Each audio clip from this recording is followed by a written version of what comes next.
You have been taught to measure your worth through other people. They told you that being chosen means you are valuable, that being accepted means you are enough, and that rejection means something is wrong with you. But if another person's decision can destroy your confidence, then your peace was never truly in your hands. Why should one person's opinion decide how you see your entire life? Why should one closed door make you question everything good within you? The truth is, rejection can only shake you when you allow someone else to define your worth. Buddhist wisdom teaches that suffering begins when you attach your identity to approval, praise, attention, and acceptance. The moment you need another person to confirm your value, you give them power over your mind. Their silence becomes a judgment. Their distance becomes a punishment. Their rejection becomes proof that you are not enough. But their choice is not the truth about you. It is only a decision shaped by their desires, fears, wounds, expectations, and circumstances. Tonight, as you listen to these lessons, something within you will begin to change. The need to be chosen will slowly lose its grip. The pain of being overlooked will become lighter, and the voice asking, "What is wrong with me?" will begin to fade. You will understand that someone refusing to see your worth does not remove it. Someone walking away does not make you less valuable, and someone choosing another path does not mean you have failed. This is not just another lesson about surviving rejection. This is about taking back the authority you handed to other people. It is about becoming so grounded in your own worth that praise cannot control you, criticism cannot break you, and rejection cannot shake you. Are you ready? Let us begin. And this is where the deeper work begins, because rejection does not always create a new wound. Sometimes it touches an old one. The person who walked away may be gone, the opportunity may be closed, and the moment may have passed, but what continues to hurt is often the meaning your mind gives to what happened. A single rejection can awaken a sentence you have carried for years. I am not enough. That sentence may have been living quietly inside you long before anyone said no. It may have started in childhood when you felt overlooked, compared, criticized, abandoned, or treated as though your feelings did not matter. It may have grown each time someone chose another person over you, dismissed your effort, ignored your needs, or made you feel that love had to be earned. You may have moved forward with your life, but a part of you kept collecting these moments as evidence. Then rejection happens, and the old story rises again. You do not only think, "This person did not choose me." You think, "Of course they did not choose me. People never choose me." You do not only think, "I did not get the opportunity." You think, "Nothing good ever works out for someone like me." You do not only think, "This relationship ended." You think, "I must be difficult to love." This is why the pain can feel much larger than the event itself. The present moment is carrying the weight of many older moments. One closed door suddenly feels like every closed door. One person's decision seems to confirm every fear you have ever had about yourself. Buddhist awareness begins by helping you see this clearly. It asks you to notice the difference between what happened and the story your mind created around it. What happened may be simple. Someone ended a relationship, declined an invitation, ignored a message, chose another candidate, or failed to appreciate what you offered. These events can hurt, but the mind rarely stops with the event. It quickly creates an identity from it. The mind says, "I was rejected, therefore I am rejectable." That is the point where pain becomes suffering. Pain is the natural feeling that comes when something meaningful is lost. Suffering grows when you turn that loss into a definition of who you are. Pain says, "This hurts." Suffering says, "This happened because I am worthless." Pain moves through you. Suffering builds a home inside you. The Buddha taught that the mind adds a second wound to the first. The first wound is the difficult event itself. The second wound is everything you tell yourself afterward. You replay the moment. You judge yourself. You predict a painful future. You compare yourself to others. You search for flaws. You create answers where there may be none. The first wound may have been outside your control. The second wound often grows through unconscious habit. This does not mean you should blame yourself for suffering. It means you can begin to understand where your freedom lives. You may not control who accepts you, who understands you, who stays or who leaves. But you can learn to stop using their decision as a weapon against yourself. Ask yourself a simple question. What exactly am I believing about myself because of this rejection? Do not rush to answer. Sit with it honestly. Perhaps you believe you are forgettable. Perhaps you believe you are always the second choice. Perhaps you believe people eventually become tired of you. Perhaps you believe your kindness makes you weak. Perhaps you believe that no matter how hard you try, someone else will always be better. These beliefs can hide beneath strong appearances. You may seem confident in public while privately depending on approval to feel secure. You may achieve many things, yet still feel destroyed when one person fails to recognize you. You may receive love from 10 people, but become obsessed with the one person who withheld it. This happens because the mind is not only looking for love, it is often looking for confirmation of an old belief. A painful belief can become so familiar that the mind unconsciously searches for evidence that supports it. When someone appreciates you, you may dismiss it.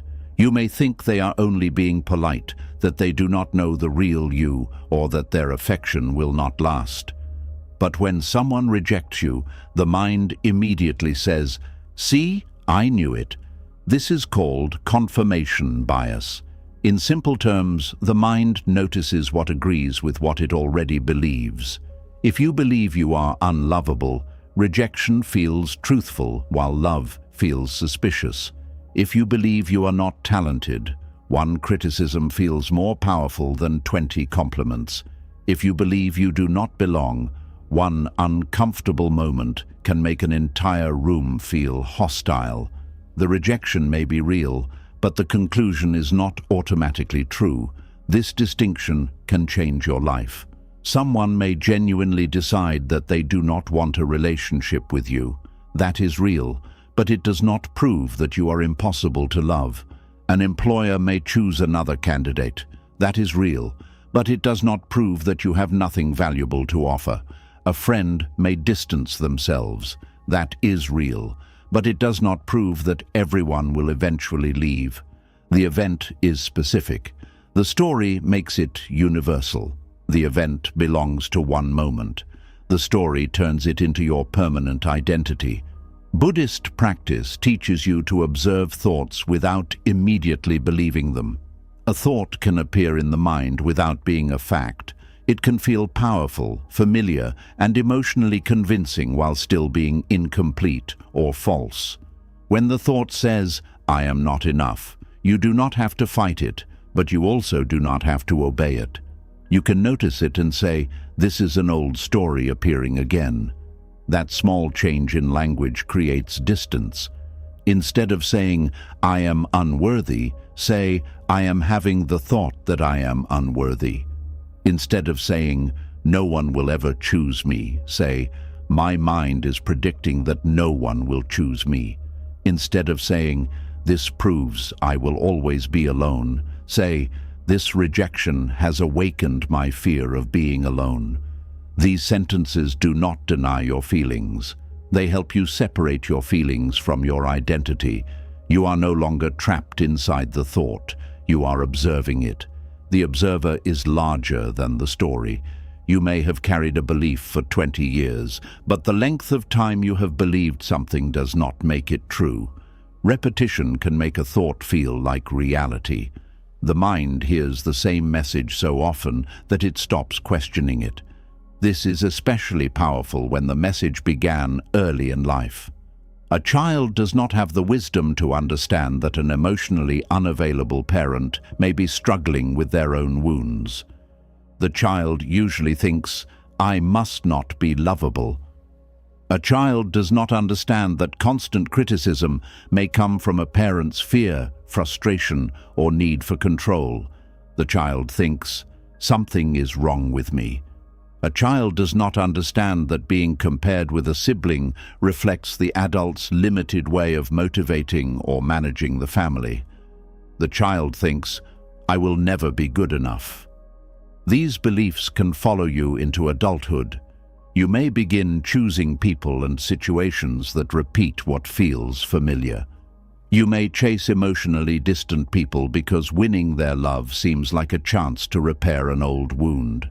You may work too hard for approval because rest makes you feel undeserving.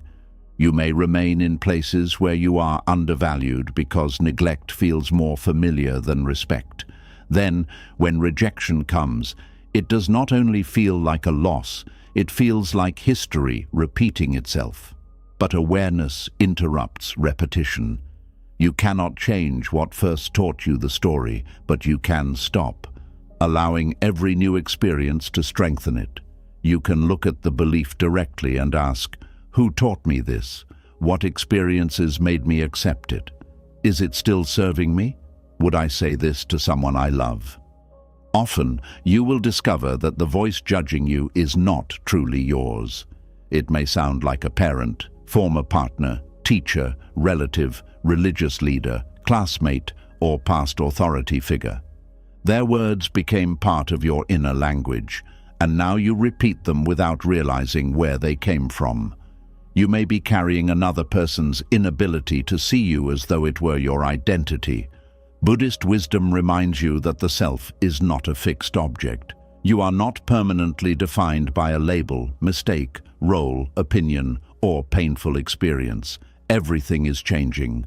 Your thoughts change, your emotions change, your understanding changes, your relationships change. Even the body you call mine is changing every moment. If everything is changing, then the story, I have always been this way and I will always be this way, cannot be completely true. You may have felt unworthy for a long time, but unworthiness is not your permanent nature. It is a condition created by experiences, memories, interpretations, and habits of thought. Conditions can change when awareness enters them. Think of muddy water in a glass. If you keep shaking it, the water remains cloudy. If you allow it to become still, the dirt begins to settle. Your mind works in a similar way. When rejection happens, you may shake the mind through constant analysis. You replay conversations, check messages, study every detail, compare yourself with another person, and search for the exact moment you became unwanted. The more you shake the mind, the less clearly you see. Stillness does not immediately remove the pain, but it allows you to see what belongs to the rejection and what belongs to the old story. Perhaps the person truly treated you poorly. Perhaps you made mistakes. Perhaps there was incompatibility. Perhaps the timing was wrong. Perhaps they were unable to offer what you needed. Perhaps the decision had little to do with your worth. A calm mind can hold several truths at once. You can admit that you made mistakes without deciding that you are a mistake. You can accept that someone did not want the relationship without believing you are unwanted by everyone. You can recognize an area where you need to grow without turning growth into punishment.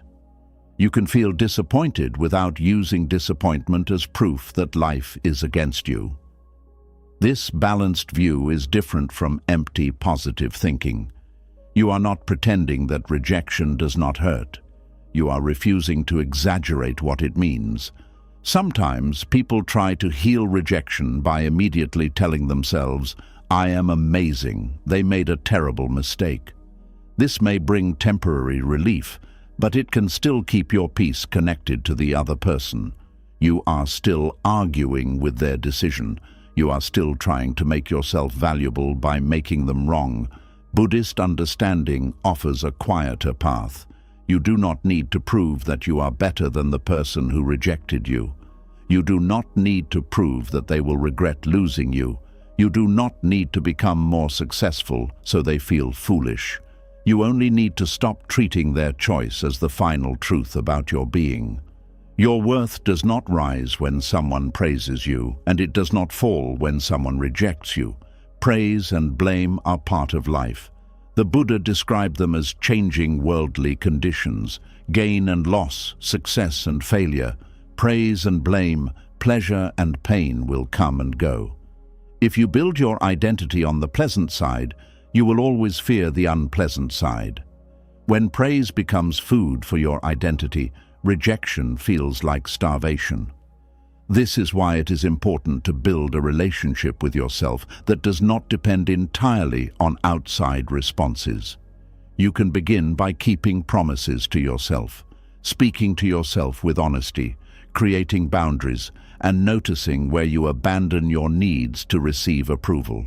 Each time you betray yourself to avoid rejection, you strengthen the belief that acceptance is more important than self-respect. You may agree when you want to say no. You may hide your opinions. You may laugh when something hurts. You may accept poor treatment because you are afraid that asking for more will cause someone to leave. You may perform a version of yourself that is easier for others to accept. Then, if they still reject you, the pain becomes even deeper because you did not only lose them, you also lost yourself while trying to keep them. Healing requires a different promise. I will not reject myself because someone else rejected me. This promise changes the way you respond. Instead of attacking your appearance, you care for your body. Instead of calling yourself foolish for trusting someone, you learn from the experience. Instead of begging for an explanation, you allow silence to reveal what it can. Instead of competing with the person who was chosen, you return to your own path. Instead of asking, how can I become what they wanted, you ask, what does this experience teach me about what I need? Self-compassion is essential here. Many people believe that being harsh with themselves will make them stronger. They think shame will force them to improve. But shame usually makes the old story deeper. It tells you that rejection happened because you are defective, not because life contains differences, timing, limits, and changing conditions. Self-compassion does not mean avoiding responsibility. It means correcting yourself without cruelty. Suppose a relationship ended partly because you did not communicate well. Shame says, I ruin everything. Compassion says, I need to learn how to communicate more clearly. Suppose you were rejected from a job because you lacked certain skills. Shame says, I am a failure. Compassion says, this shows me where I can prepare better. Suppose someone left because your values and goals were different. Shame says, I was not enough. Wisdom says, we were not aligned. The language you use after rejection determines whether the experience becomes a prison or a teacher. You must also be careful with the word always. The wounded mind loves permanent words. People always leave. I always fail. No one ever understands me. These words make temporary pain feel endless. Look closely at them. Are they completely true? Perhaps some people have left, but did everyone leave? Perhaps several attempts failed, but has everything failed? Perhaps certain people misunderstood you, but has no one ever understood you? The mind uses extreme language because certainty feels safer than uncertainty. If you decide that everyone will reject you, you no longer have to risk hope. You can avoid new connections and tell yourself you are simply being realistic. But often what looks like realism is fear protecting an old story. Avoidance may reduce immediate pain, but it also prevents new evidence from entering your life. You cannot discover that trustworthy people exist if you never allow anyone close. You cannot learn that your abilities can grow if you stop trying. You cannot experience belonging if you leave every room before anyone has time to know you. Healing does not mean becoming careless. It means refusing to let the past make every future decision. When rejection activates an old belief, slow down before acting. Do not send the desperate message. Do not make the dramatic decision. Do not destroy what you built. Do not assume the worst about your entire future. Give the emotional storm time to settle. Return to the body. Notice the tightness in your chest, the heaviness in your stomach, the heat in your face, or the restless energy in your hands. Breathe slowly and allow the sensations to exist without turning them into a story. A feeling is a physical and emotional experience. It does not automatically contain a command. You can feel abandoned without chasing the person. You can feel embarrassed without hiding from everyone. You can feel angry without seeking revenge. You can feel disappointed without giving up. This is one of the most practical forms of Buddhist awareness, allowing a feeling to be present without becoming controlled by it. Emotions rise, remain for a time, and pass. When you feed them with repeated thoughts, they stay longer. When you observe them with patience, they begin to change. This does not happen through force. It happens because nothing remains fixed. You may notice that rejection comes in waves. At one moment you feel calm. An hour later, a memory returns and the pain feels fresh. This does not mean you are failing to heal. It means the mind is processing the experience. Do not judge each wave. Let it come and go. Each time the old belief appears, meet it with awareness. I know this story. It says I am not enough. It feels familiar, but familiarity is not truth. Over time, the story loses authority. You also need evidence that is grounded in reality. Write down moments when you were loved, trusted, appreciated, welcomed, or respected. Do not do this to create a perfect picture of yourself. Do it to correct the mind's habit of remembering only rejection. Recall the friend who listened, the teacher who believed in you, the person who thanked you, the family member who felt safe around you, the work you completed, the difficulty you survived, the boundary you finally set, the day you chose courage when fear was loud. These experiences do not prove that everyone will accept you. They prove that rejection is not the complete story.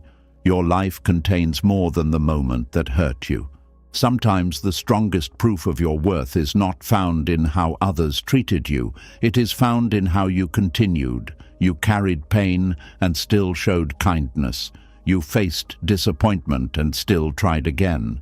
You were misunderstood and still refused to become cruel. You lost something important and still chose to grow. This does not mean suffering automatically makes a person better. It means you can choose what you create from suffering. Rejection can make you bitter, or it can make you more aware. It can make you desperate for approval, or it can teach you to stand more firmly within yourself. It can convince you to close your heart, or it can teach you to offer love without abandoning wisdom. The transformation begins when you stop asking rejection to tell you who you are. Let the rejection tell you only what it truly knows. It may tell you that a particular relationship has ended. It may tell you that a certain place does not fit you. It may tell you that your preparation needs improvement. It may tell you that another person cannot meet you where you are. It may tell you that life is redirecting you. It cannot tell you your final value. No single event has enough knowledge to define an entire human life. You are more than the role you lost, the person who left, the invitation you did not receive, or the opportunity that passed you by. You are a living process, still learning, still changing, still becoming aware. The old story may say, "This rejection proves everything." Wisdom answers, "It proves only that this moment happened." The old story may say, "I will never be chosen." Wisdom answers, "The future has not happened yet." The old story may say, "I am difficult to love." Wisdom answers, "One person's limits cannot describe my whole being." The old story may say, "I am not enough." Wisdom asks, "Enough for whom? For what? And according to whose measurement?" That question exposes the weakness of the belief. Not enough is rarely complete. You may not have been the right fit for one person, one role, or one environment. But human worth is not a competition in which only the selected person has value. A key can be well made and still not open every door. A seed can be healthy and still fail to grow in the wrong soil. Water can give life to a plant and still be unable to satisfy someone asking for fire. Difference is not deficiency. Compatibility is not worth. Selection is not proof of superiority. Rejection is often information about a connection, not a verdict on a person. As this understanding deepens, you stop asking every closed door to explain your identity. You stop standing outside places that do not welcome you, trying to prove that you deserve entry. You begin to understand that peace is not found by forcing everyone to recognize your value. Peace is found by refusing to forget it when they do not. This is not arrogance. Arrogance says, "I am better than others." Inner worth says, "I do not need to be better than others to deserve dignity." You can respect another person's choice without using it to humiliate yourself. You can allow them to leave without following them emotionally for years. You can grieve what did not happen without deciding that nothing good will ever happen. The rejection may still hurt, but it no longer has the same power. It becomes an experience you are moving through, not an identity you must carry. And when the old story returns, as it may, you will recognize it sooner. You will hear its familiar voice and understand that it is trying to connect the present to the past. You will pause. You will breathe. You will separate fact from interpretation. Then you will remind yourself, this moment is painful, but it does not define me. This person made a choice, but they did not measure my worth. This door closed, but it did not close my entire future. That is how rejection begins to lose its power. Not because you never feel hurt again, but because you no longer turn pain into proof that you are unworthy. Not because everyone finally chooses you, but because you stop abandoning yourself when they do not. Not because the old story disappears overnight, but because you stop treating it as the final truth. The rejection was real. The pain was real. The disappointment was real. But the belief that you are worthless, forgettable, impossible to love, or permanently unwanted is not made true simply because it was triggered. You are allowed to question that belief. You are allowed to outgrow it. You are allowed to stop carrying a story that was formed before you understood yourself. And as you release that story, you begin to see rejection differently. It may still close a door, but it can no longer close your heart against yourself. It may change your direction, but it cannot take away your dignity. It may remove a person or opportunity from your life, but it cannot remove the value that was already within you. Once you understand this, you become less afraid of hearing no. You no longer need every person, room, or opportunity to confirm that you matter. You can meet rejection with sadness without collapsing into shame. You can learn from it without becoming imprisoned by it. Most importantly, you can move forward without carrying the old belief into every new beginning. Because rejection hurts most when it confirms a story you already believe about yourself. But once you begin to see that story as a thought rather than a truth, the wound starts to loosen. You stop asking the world to repair your identity, and you begin to stand within yourself with greater awareness, patience, and compassion. Then rejection becomes what it always was, one event in a changing life, not the final definition of who you are. Once you begin to separate rejection from the painful story you carry about yourself, another hidden truth starts to appear. Sometimes the deepest pain is not caused by losing a person, a position, or an opportunity. It comes from losing the proof you hoped their acceptance would give you. You may believe you are fighting for love, success, friendship, recognition, or belonging. But beneath that desire, there may be another need quietly controlling you, the need to be chosen.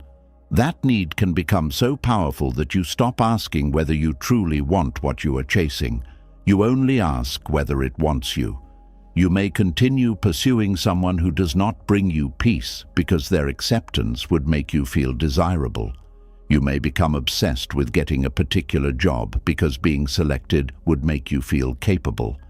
You may struggle to enter a certain social circle because their approval would make you feel important. You may want to be praised by someone you do not even respect because their praise would temporarily silence your self-doubt.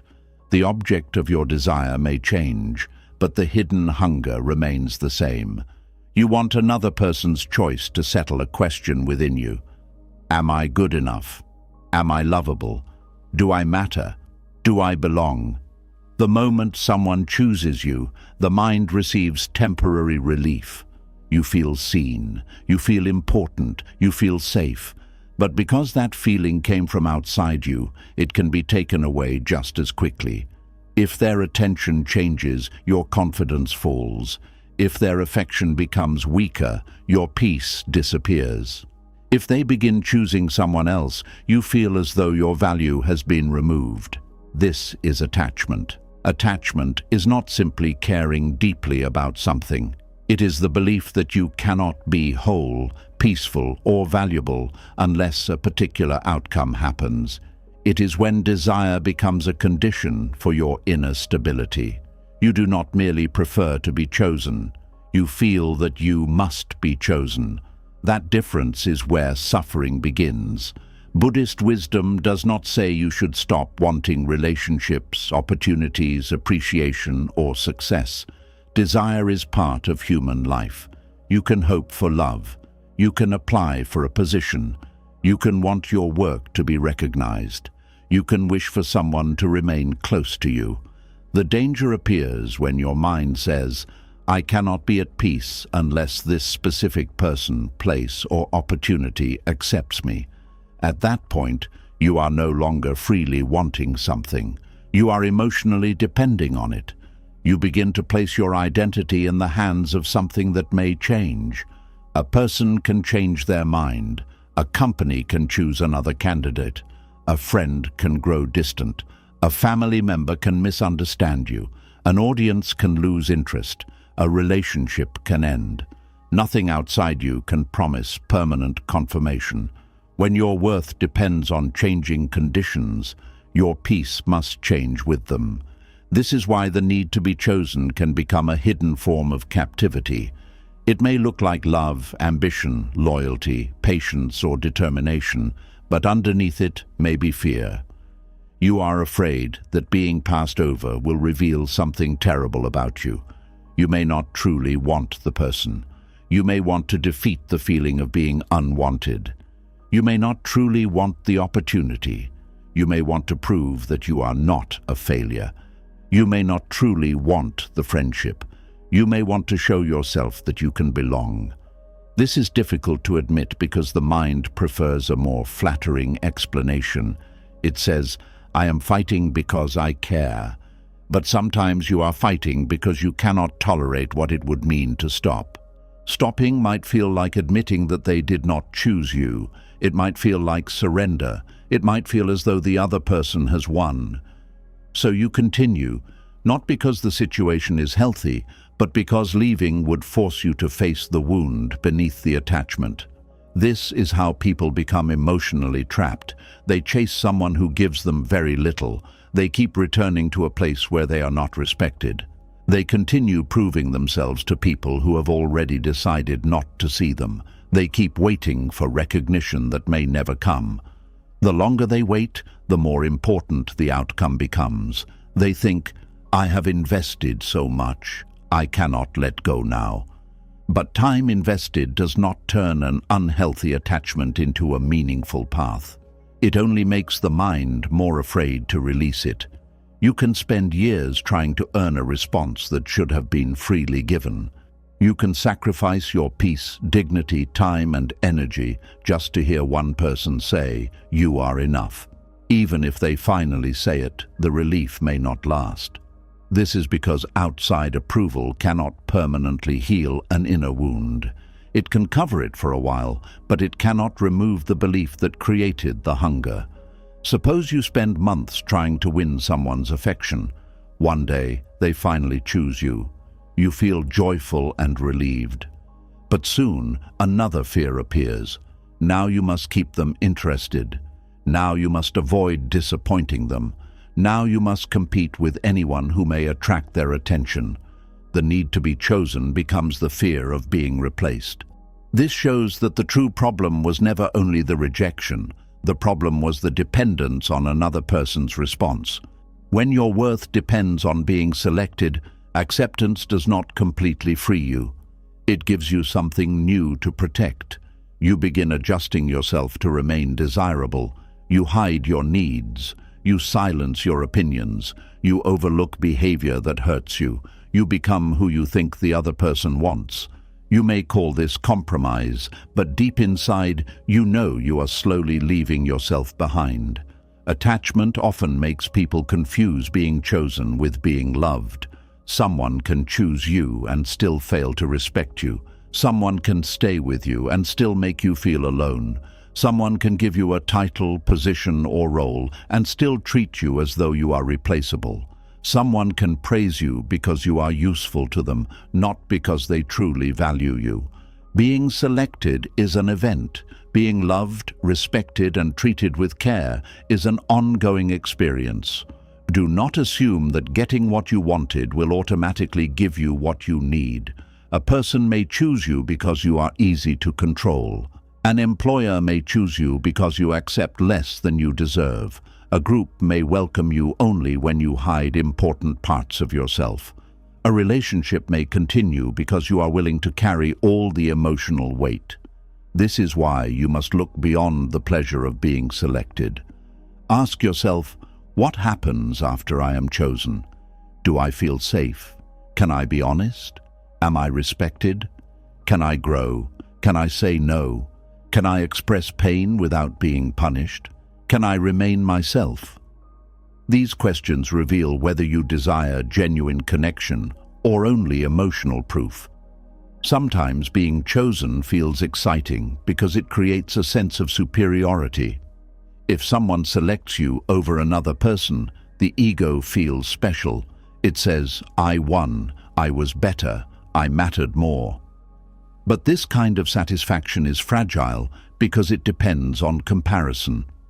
If your value increases when you are chosen over someone else, then your value can fall when someone else is chosen over you.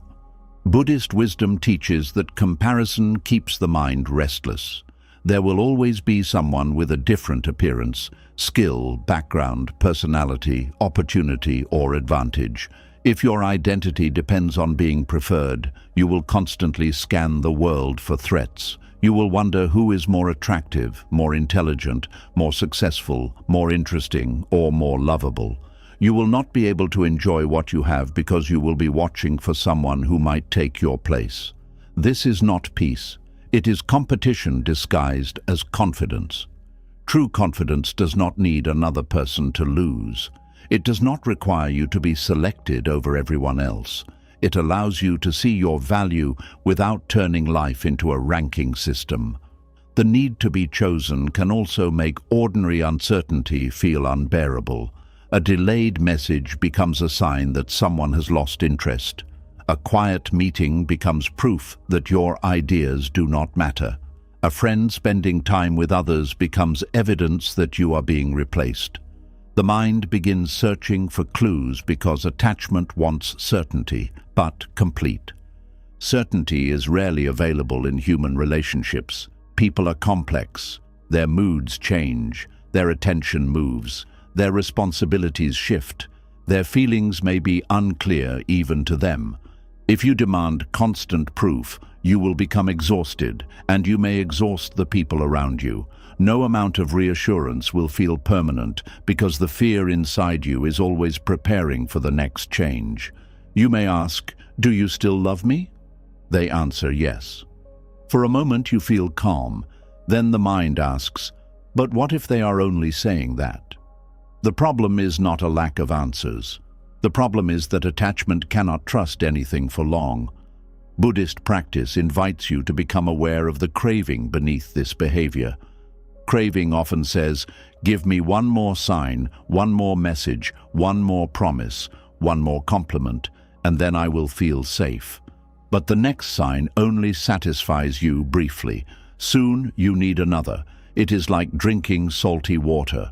The more you drink, the thirstier you become. Freedom begins when you stop asking outside attention to perform a task it cannot complete.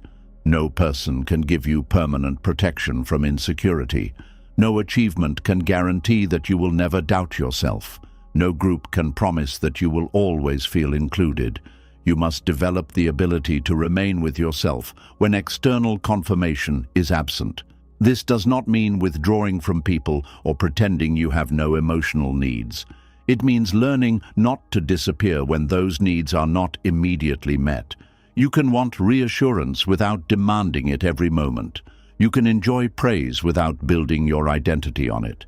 You can appreciate being selected without treating it as proof of superiority. You can feel disappointed when you are overlooked without concluding that you have no value. This is emotional freedom. It allows you to receive good things without clinging to them. It allows you to lose something without losing yourself.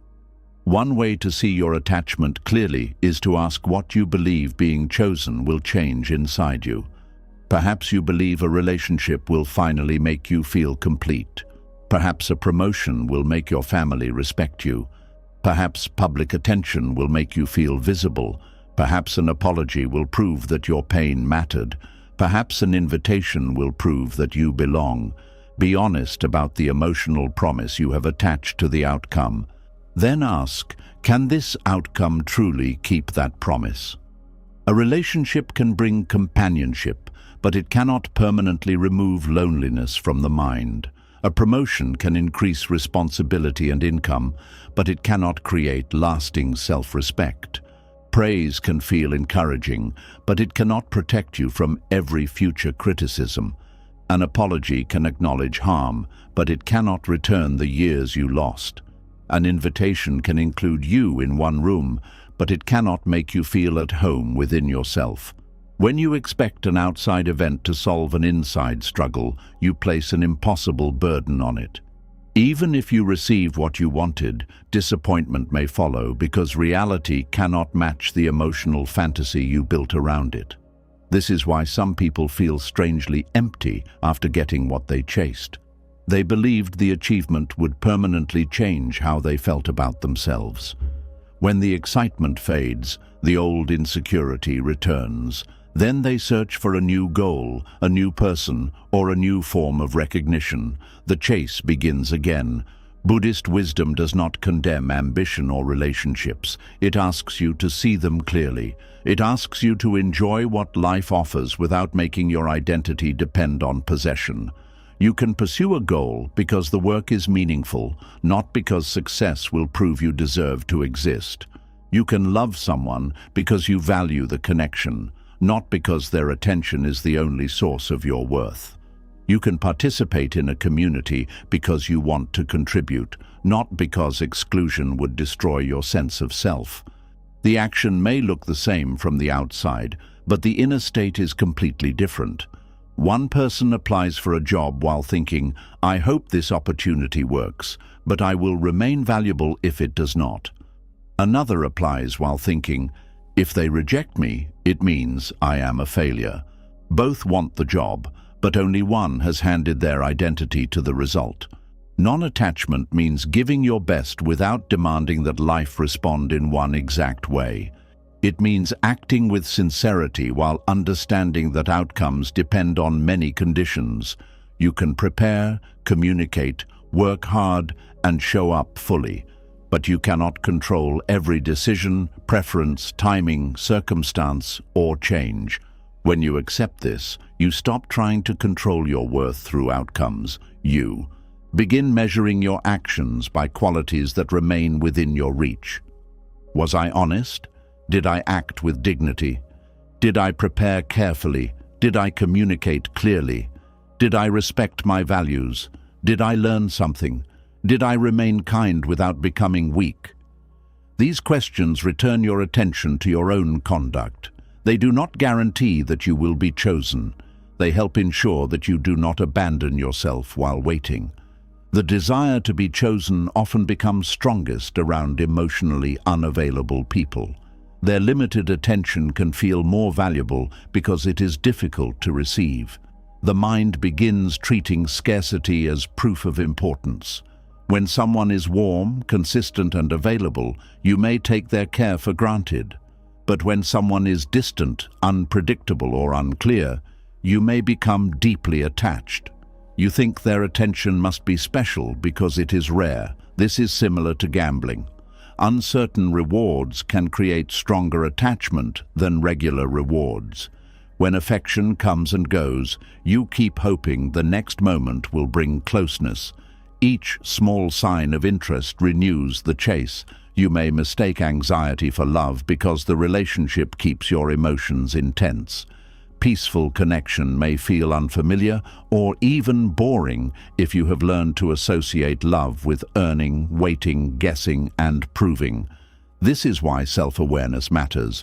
Without it, you may keep choosing situations that repeat the hunger to be selected. You may tell yourself, "I just feel a strong connection."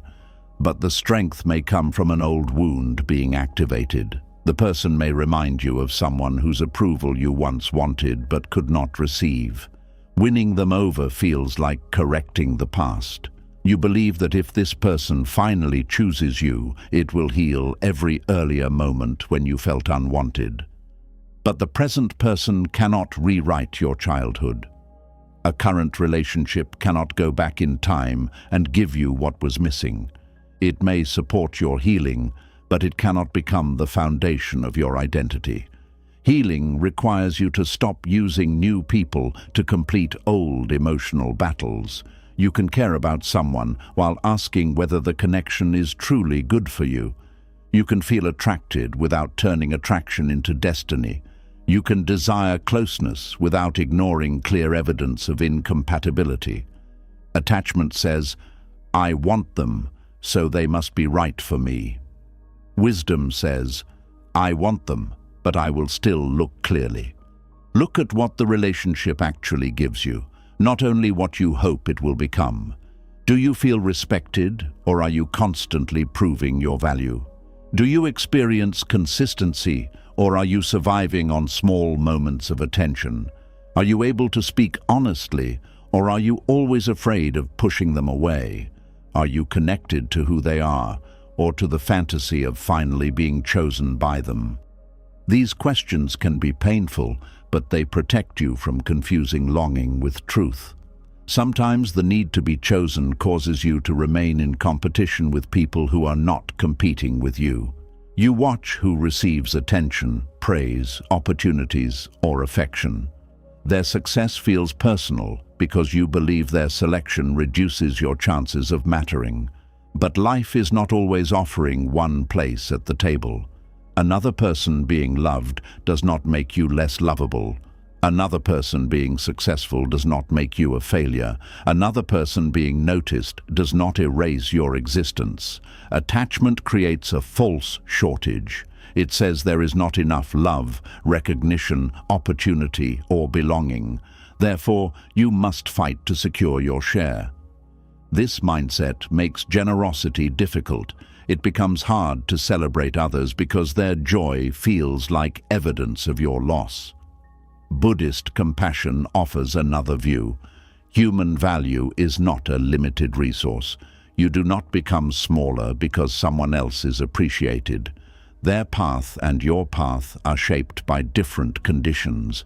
You can allow another person to be chosen without turning their moment into your humiliation. This does not mean denying disappointment. It means refusing to add resentment to pain.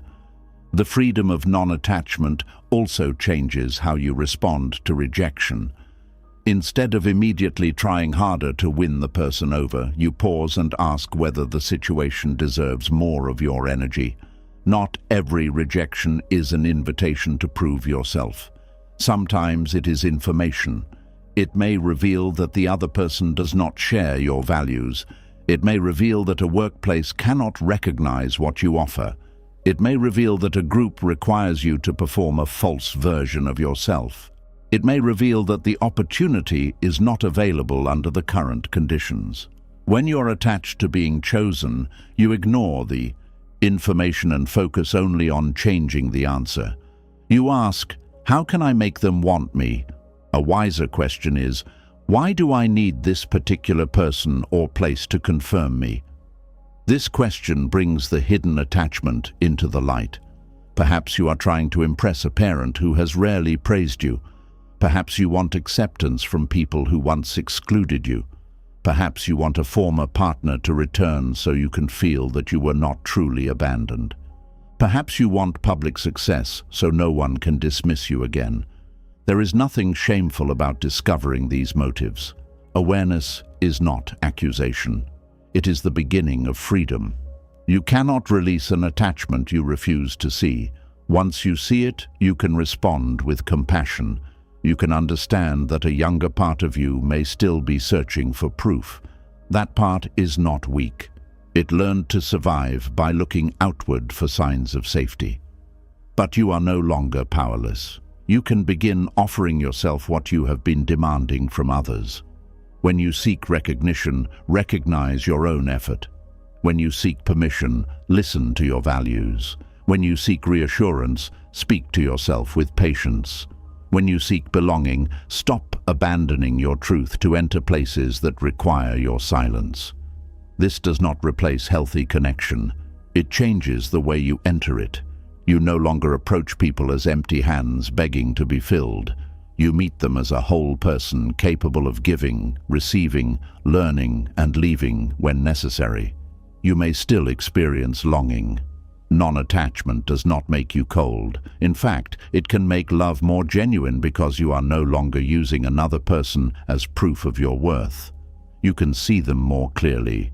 You do not need them to play a role in your personal story. You do not need them to repair every old wound. You do not need them to guarantee your future.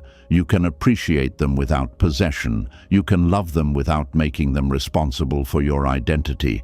You can let them be free without believing their freedom threatens your value. This is one of the deepest forms of love taught through Buddhist wisdom. Love with attachment says, "Stay so I can feel secure." Love with awareness says, "I value your presence, but I will not turn you into the foundation of my being." The same principle applies to success. You can work towards something important without making the result responsible for your happiness. Give your full effort, but do not build your entire identity around victory. Success and failure are changing conditions. Today, you may be praised. Tomorrow, you may be overlooked. Today, you may be selected. Tomorrow, someone else may be preferred. If you understand impermanence, you can enjoy success without becoming trapped by it. You do not need to hold it tightly. You do not need to make it prove that you are better than anyone. You can receive it with gratitude and continue living with humility. Likewise, when an outcome does not go your way, you do not treat it as the end of your value. You learn, adjust, and move. This ability makes you stronger than constant success ever could. A person who only feels worthy when winning lives in fear of loss. A person who knows their worth can face both winning and losing without being destroyed. Begin noticing the moments when your mind quietly begs to be selected. Notice when you change your personality to gain approval. Notice when someone's delayed response ruins your entire day. Notice when you become jealous because another person received attention. Notice when you chase people who have shown little interest. Notice when you remain in unhealthy situations because leaving would feel like admitting defeat. Do not judge yourself for these reactions. Observe them. Each moment of awareness gives you a choice. You can continue feeding the attachment, or you can return to yourself. Returning to yourself may mean putting down the phone instead of checking for another message. It may mean stopping an unnecessary explanation. It may mean accepting a decision without begging someone to reconsider. It may mean applying elsewhere. It may mean allowing another person to misunderstand you. These actions can feel uncomfortable because attachment has taught you that letting go is dangerous. But discomfort is not always a sign that you are making the wrong choice. Sometimes it is the feeling of an old habit losing control. You may feel empty when you stop chasing because the chase gave your mind a constant purpose. It gave you something to analyze, hope for, fear, and pursue. When you release it, silence appears. Do not immediately fill that silence with another person or goal. Stay with it. Let it reveal what the chase was protecting you from. Perhaps you are lonely. Perhaps you do not know what you want outside other people's approval. Perhaps you have spent so much time trying to be chosen that you have forgotten how to choose. Now you can begin asking different questions. What kind of life do I respect? What qualities do I want to develop? What relationships allow me to remain honest? What work feels meaningful even when no one applauds? What choices would I make if I were not trying to prove anything?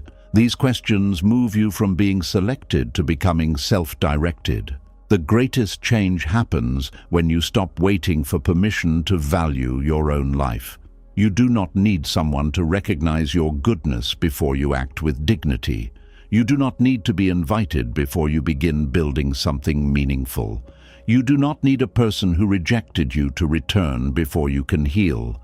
You can choose yourself without turning that choice into pride. Choosing yourself means refusing to measure your existence through another person's preference. It means caring for your mind, protecting your dignity, honoring your limits, and walking away from places where acceptance demands self-betrayal. It does not mean you will never feel disappointed. It means disappointment will no longer decide who you become. The need to be chosen loses its power when you realize that acceptance cannot create value and rejection cannot remove it. A person may choose you and you may be grateful. A person may reject you and you may feel pain. But neither response has the authority to define your whole being.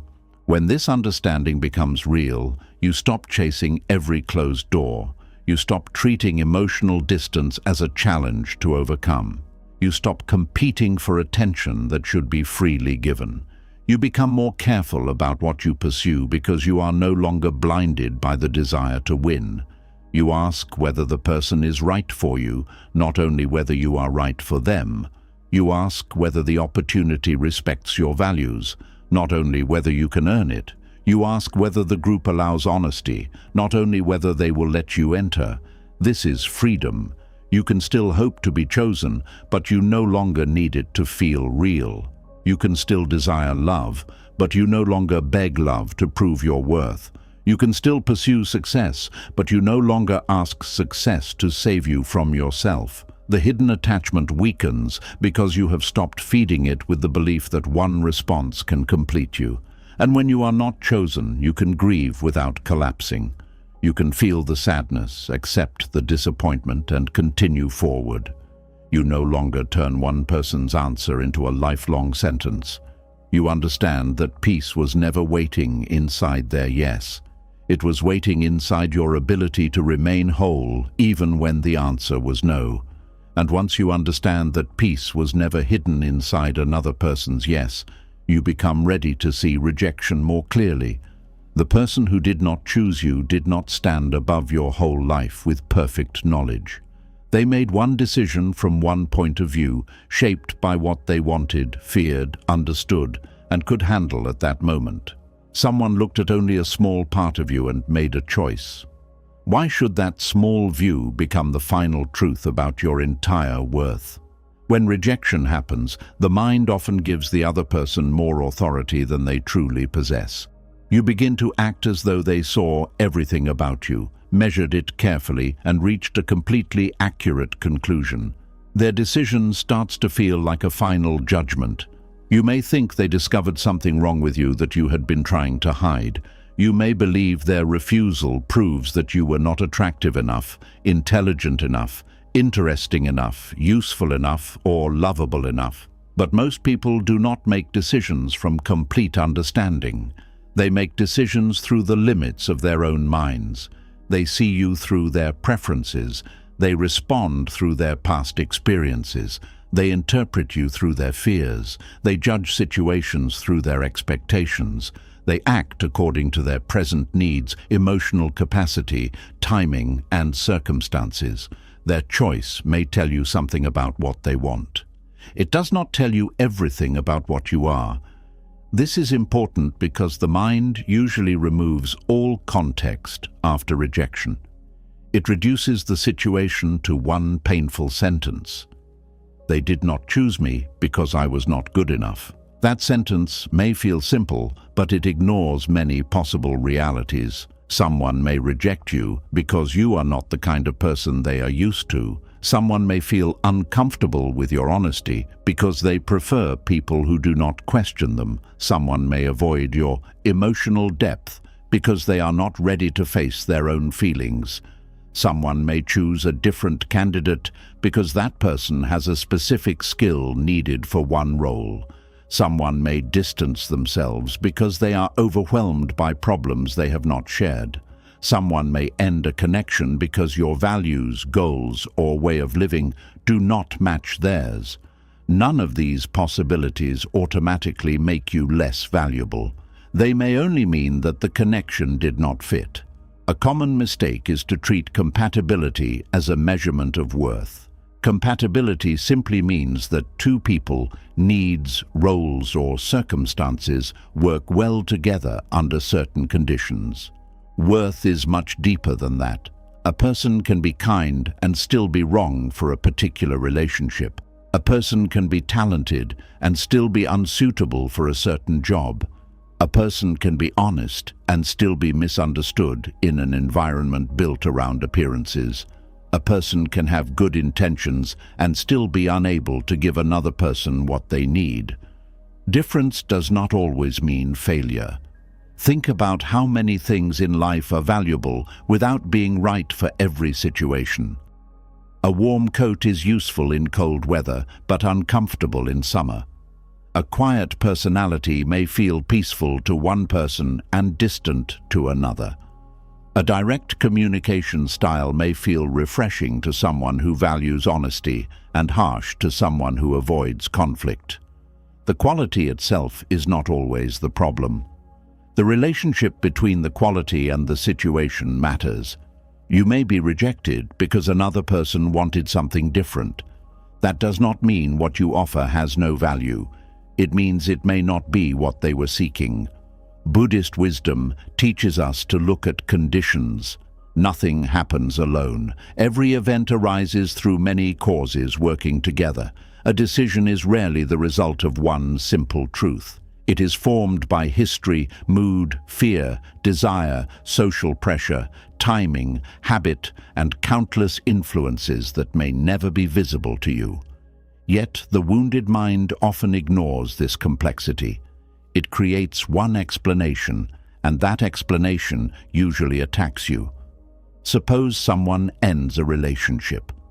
You may immediately conclude that you were not lovable, but their decision could be shaped by their fear of commitment, past betrayal, family pressure, personal confusion, different goals, emotional exhaustion, or an inability to communicate honestly.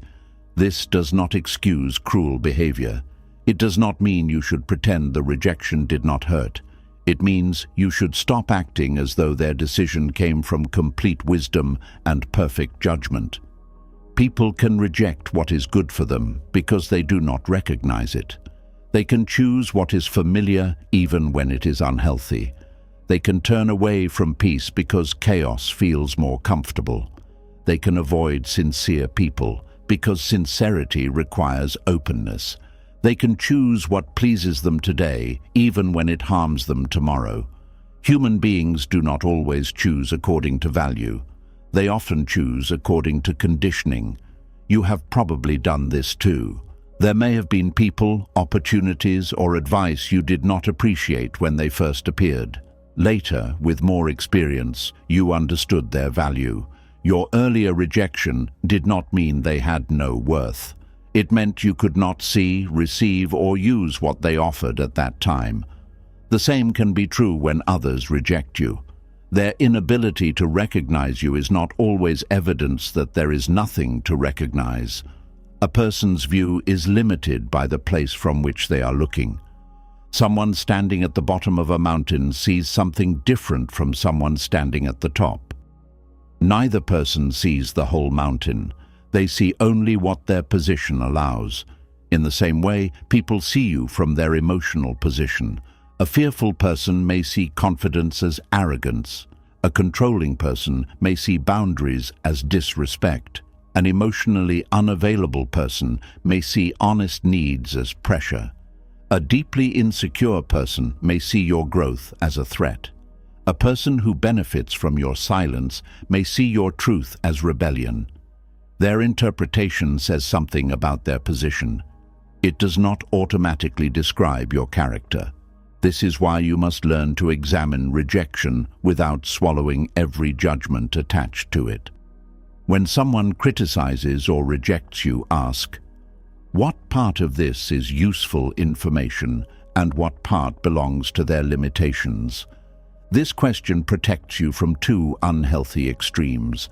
The first extreme is accepting every negative opinion as truth. This destroys confidence and makes you easy to control. The second extreme is rejecting all criticism because it feels painful. This blocks growth and keeps you from learning. Wisdom lies between these extremes. You can listen carefully without surrendering your identity.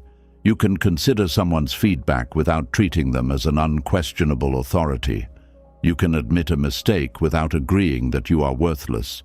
Perhaps someone rejected your work because it was not well prepared.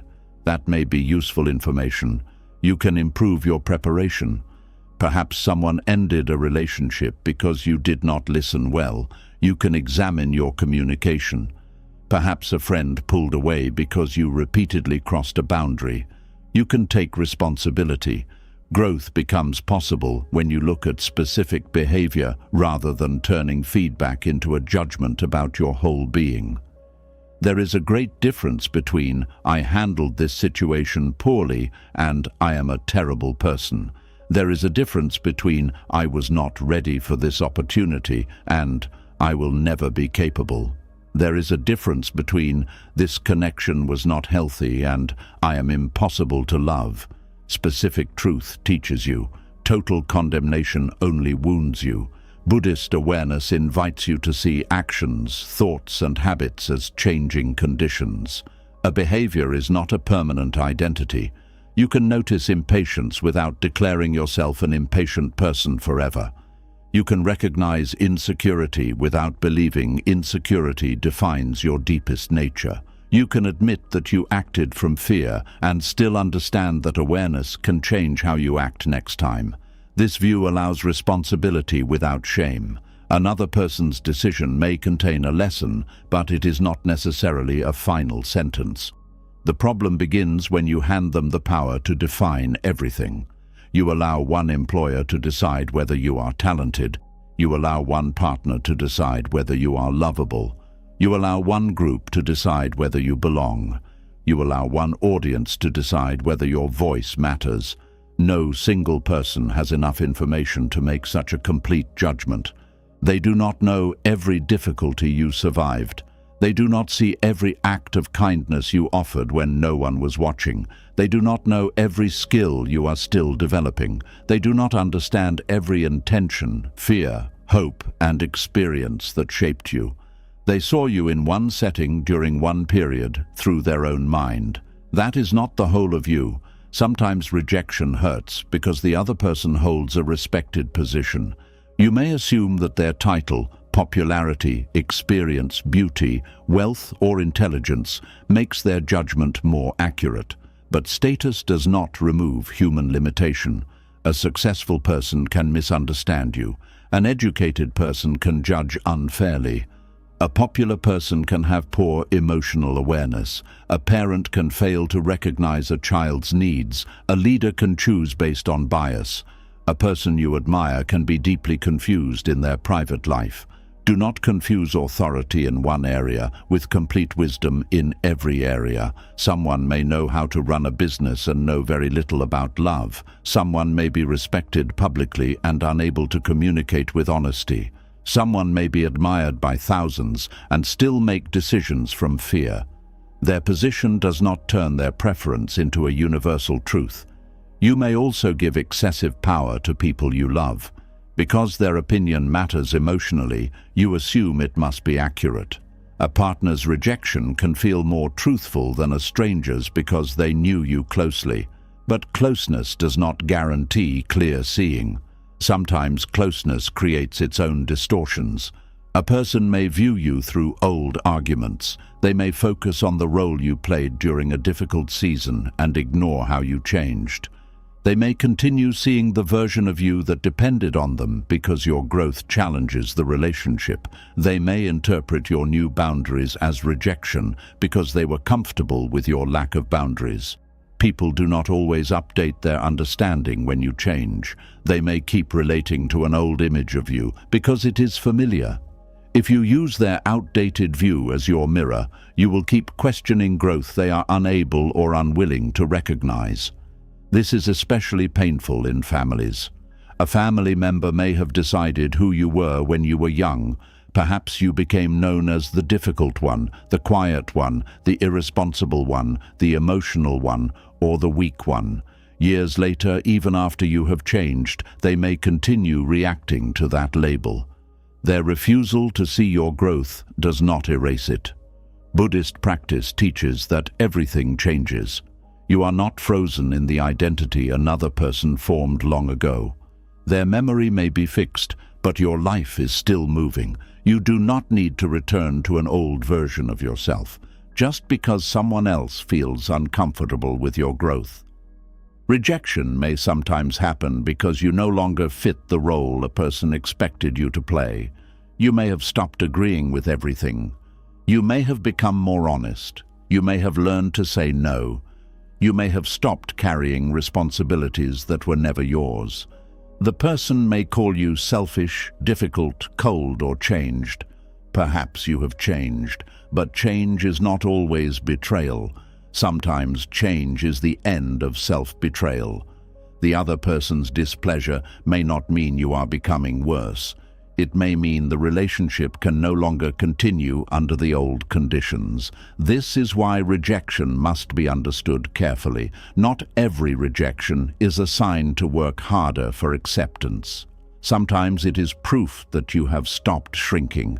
A person who only values you when you are useful may reject you when you rest. A person who only feels safe when you are silent may reject you when you speak. A person who depends on your guilt may reject you when you create boundaries. Their rejection may reveal what the relationship required from you. Ask yourself, what version of me would have been accepted here?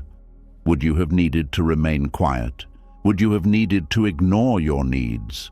Would you have needed to accept disrespect? Would you have needed to hide your values, goals, or truth? If being chosen required you to become smaller, then rejection may have protected something important within you. This does not mean every rejection is secretly a blessing. Sometimes it is simply painful. Sometimes you genuinely lose something valuable. But even then, pain does not give another person's decision the power to define your worth. Loss can be real without becoming identity. You can say, I wanted this and I did not receive it. You can say, I loved this person and they chose to leave. You can say, I hoped to belong there and I was not accepted. These statements are honest. What you do not need to add is, therefore, I am nothing. That final sentence does not come from the event. It comes from the mind's habit of turning outcomes into personal judgments. Another important truth is that rejection is often about timing. Two people can meet when one of them is emotionally unprepared. A good opportunity can appear when someone lacks the skill to recognize it. A meaningful idea can be rejected because the environment is not ready for it. A person can overlook your value during a season when they are focused on survival, pressure, grief, or confusion. Timing does not make rejection painless, but it changes what the rejection means. Something can be valuable and still arrive at the wrong moment. A seed may be healthy, but it will not grow if the season is wrong. The failure to grow does not mean the seed has no life. It means the conditions did not support it. People often take rejection personally because they do not see the conditions, they only see the answer. No. But behind that answer may be a story you will never know. The employer may have already promised the position to someone. The person may still be emotionally tied to a previous relationship. The friend may be struggling privately. The family member may be trapped in beliefs they have never questioned. The audience may not yet understand what you are offering. You cannot always know the reasons. This uncertainty can be uncomfortable because the mind wants one clear explanation. It often chooses self-blame because self-blame gives the illusion of control. If you believe the rejection happened entirely because something is wrong with you, then you can tell yourself that changing yourself will prevent every future rejection. But life cannot be controlled that way. You can become kinder, wiser, more skilled, and more emotionally mature. And some people will still reject you. Not because growth is useless, but because no version of you will fit every person and every place. The desire to become impossible to reject is a desire to become acceptable to everyone. That is impossible. To be accepted by everyone, you would need to hold no clear values, express no honest preference, create no boundary, and develop no distinct identity. You would need to change constantly according to each person's expectations. Even then, someone would dislike your lack of firmness. There is no safe version of you that everyone will choose. Freedom begins when you stop trying to create one. Buddhist wisdom does not promise a life without rejection. It teaches a mind that is not destroyed by changing opinions. Praise comes and goes, blame comes and goes, acceptance comes and goes, exclusion comes and goes. When you understand their impermanent nature, you stop building your identity on them. This does not make you indifferent. You may still feel joy when accepted and sadness when rejected, but the feeling passes through a deeper understanding. This is one person's response under certain conditions. It is not the complete truth of my being. You can practice this understanding whenever rejection occurs. First, name the event without adding a judgment. They chose another person. They did not continue the relationship. They did not respond positively to my work. They did not invite me. Then notice the meaning your mind adds. I am inferior. I do not matter. I will never belong. No one will value me. Now separate the two. The event is known. The conclusion is an interpretation. This simple separation creates room for wisdom. Next, consider the conditions that may have shaped the decision. Do not invent comforting excuses or pretend to know someone's mind. Simply remember that their decision was influenced by more than your worth. Their preference mattered. Their history mattered. Their emotional capacity mattered. Their fears mattered. Their present circumstances mattered. The role, environment, expectations, and timing mattered. This wider view prevents the mind from reducing a complex event to a personal defect. Then ask whether there is anything useful to learn. Perhaps there is. Perhaps your approach needs improvement. Perhaps you ignored a sign. Perhaps you need better preparation. Perhaps the experience reveals a pattern you should examine. Take the lesson without accepting unnecessary shame. A lesson is something you can use. Shame is something that keeps you trapped. You can say, I will communicate more clearly next time, instead of, no one will ever understand me. You can say, I need stronger skills in this area, instead of, I have no talent. You can say, I ignored signs of incompatibility, instead of, I am foolish and unlovable. When you learn specifically, you grow. When you condemn yourself generally, you remain stuck. It also helps to remember how differently people can view the same person. One person may find you too quiet, while another appreciates your calm presence. One may find you too direct, while another trusts you because you speak honestly. One may see your ambition as threatening, while another feels inspired by it.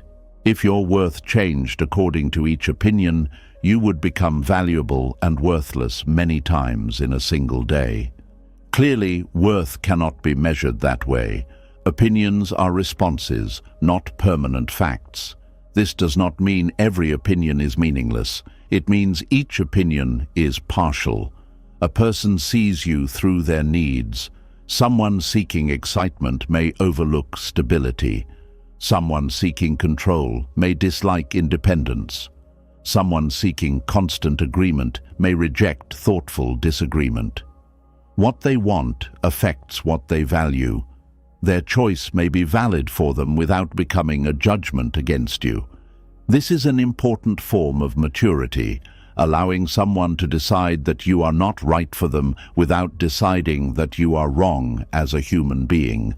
You can respect their freedom and protect your dignity at the same time. You do not need to convince every person who misunderstands you. Some people are not interested in understanding. Some have already chosen a story that supports their needs. Explaining yourself repeatedly may only make you more dependent on receiving their approval. There are moments when the most peaceful response is to let a limited opinion remain limited. You can know that someone sees you incorrectly without beginning a lifelong effort to change their mind. This is especially difficult when you believe your healing requires recognition from the person who rejected you. You may want them to return and admit they were wrong. You may want them to notice your growth. You may want them to regret their choice. But if your peace depends on their future understanding, they still hold authority over your inner life. You are still waiting for their judgment to change before you allow yourself to feel whole. Buddhist freedom means releasing this weight. They may never understand you. They may never apologize. They may never recognize what they lost. They may continue believing a version of events that feels unfair. Your life cannot remain paused inside their limited perspective. Let them carry their view. You carry your awareness. You know what you need to improve. You know what values you want to live by. You know what kind of person you are trying to become. That inner honesty matters more than winning every external judgment. When you live this way, rejection becomes easier to place in its proper size. It is no longer a great authority speaking about your entire existence. It is one response from one person within one set of conditions. It may hurt, it may teach, it may redirect, it may reveal incompatibility, it may expose a limitation in you or in them, but it does not become your identity. A door can close without proving you do not deserve a place in the world. A person can leave without proving you are impossible to love. An opportunity can pass without proving your abilities have no value. Life is larger than one decision. There are people you have not met, skills you have not developed, places you have not entered, and parts of yourself you have not yet discovered. Why should one person's limited view become the final definition of a life that is still unfolding? Their decision belongs to a moment. Your worth does not end in that moment.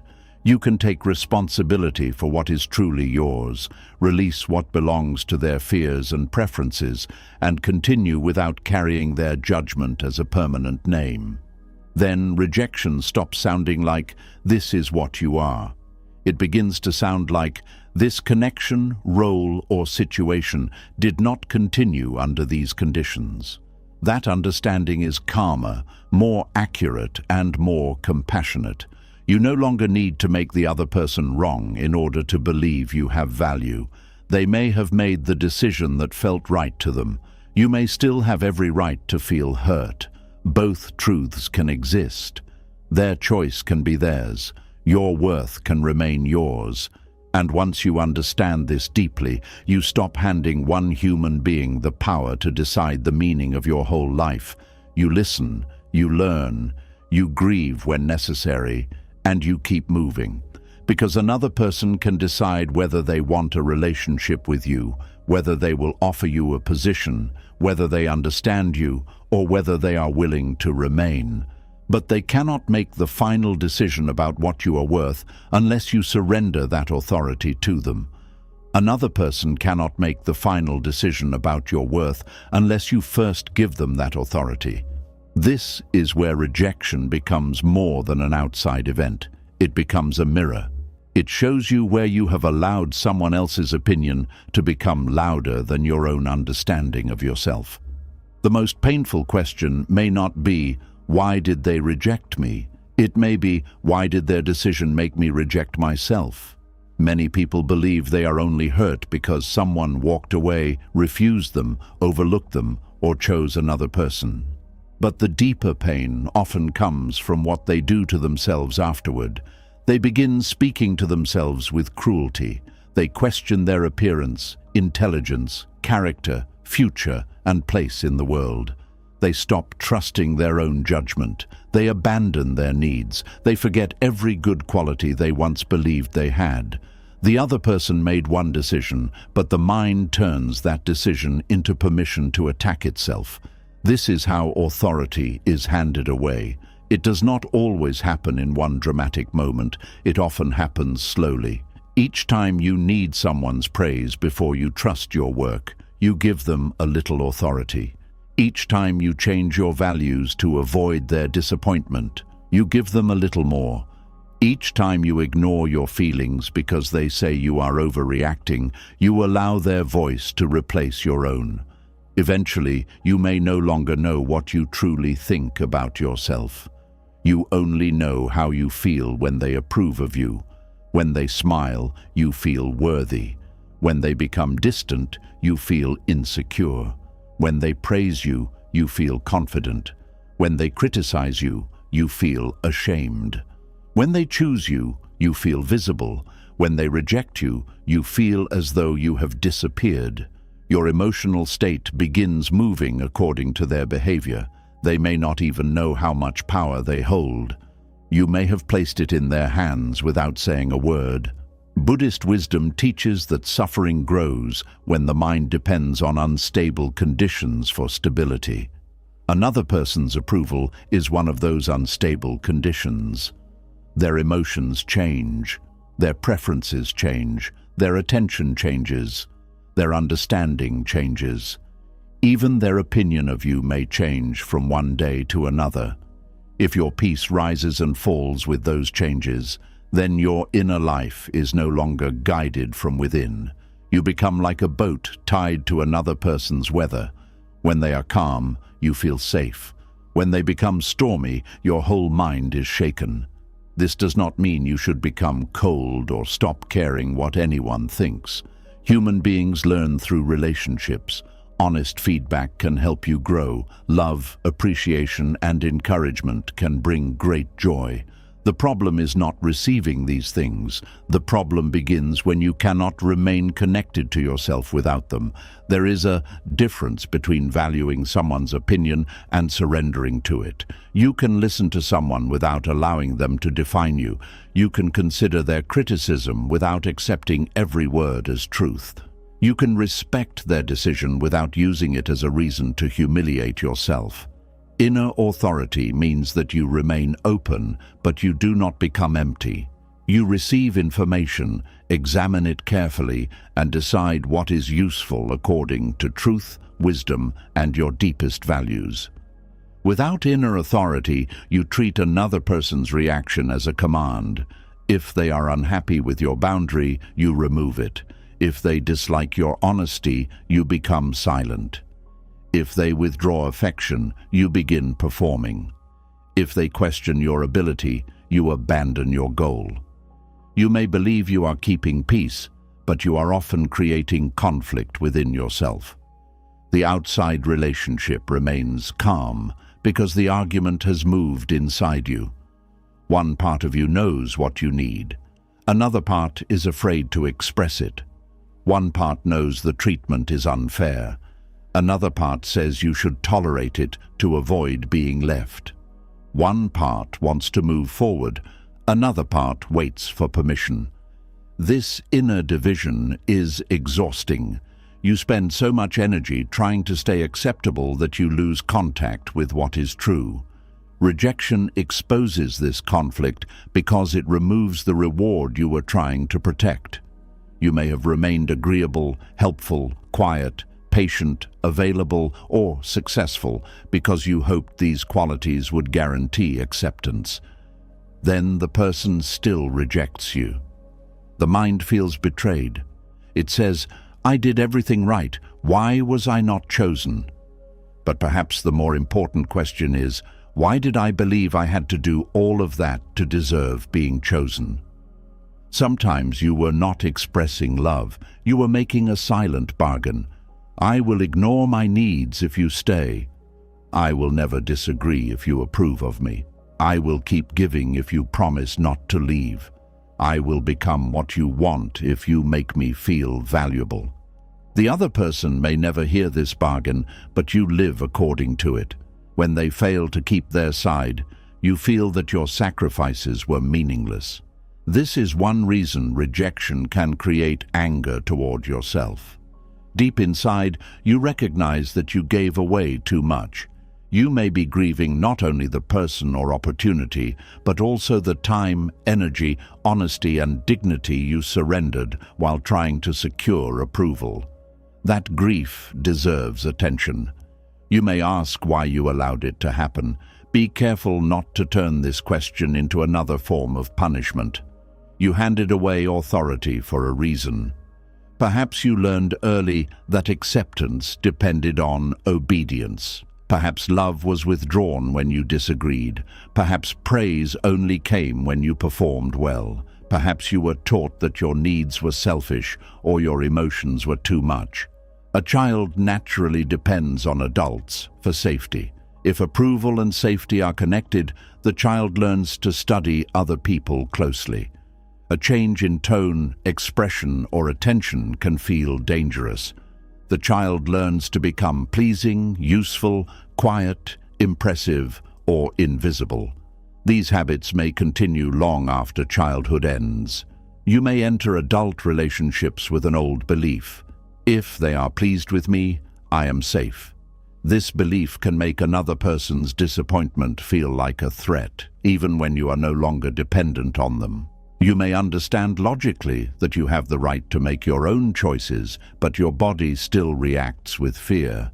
A simple disagreement may make your chest tighten. Saying no may fill you with guilt. Someone's silence may cause hours of overthinking. You may rush to explain yourself even when you did nothing wrong. These reactions are not proof that you are weak. They show that your nervous system may still connect approval with safety. Awareness allows you to separate the present from the past. You can notice the fear and remind yourself, this person's disappointment is uncomfortable, but it is not a danger to my existence. You do not need to remove the feeling immediately. You only need to stop allowing the feeling to make every decision. Buddhist practice teaches you to observe discomfort without obeying it. You can feel guilt after setting a boundary and still keep the boundary. You can feel afraid of being misunderstood and still speak honestly. You can experience sadness when someone disapproves and still remain faithful to what you know is right. This is how inner authority is rebuilt. It grows each time you remain with yourself during discomfort. At first, this may feel strange. You may have spent years looking outward before making decisions.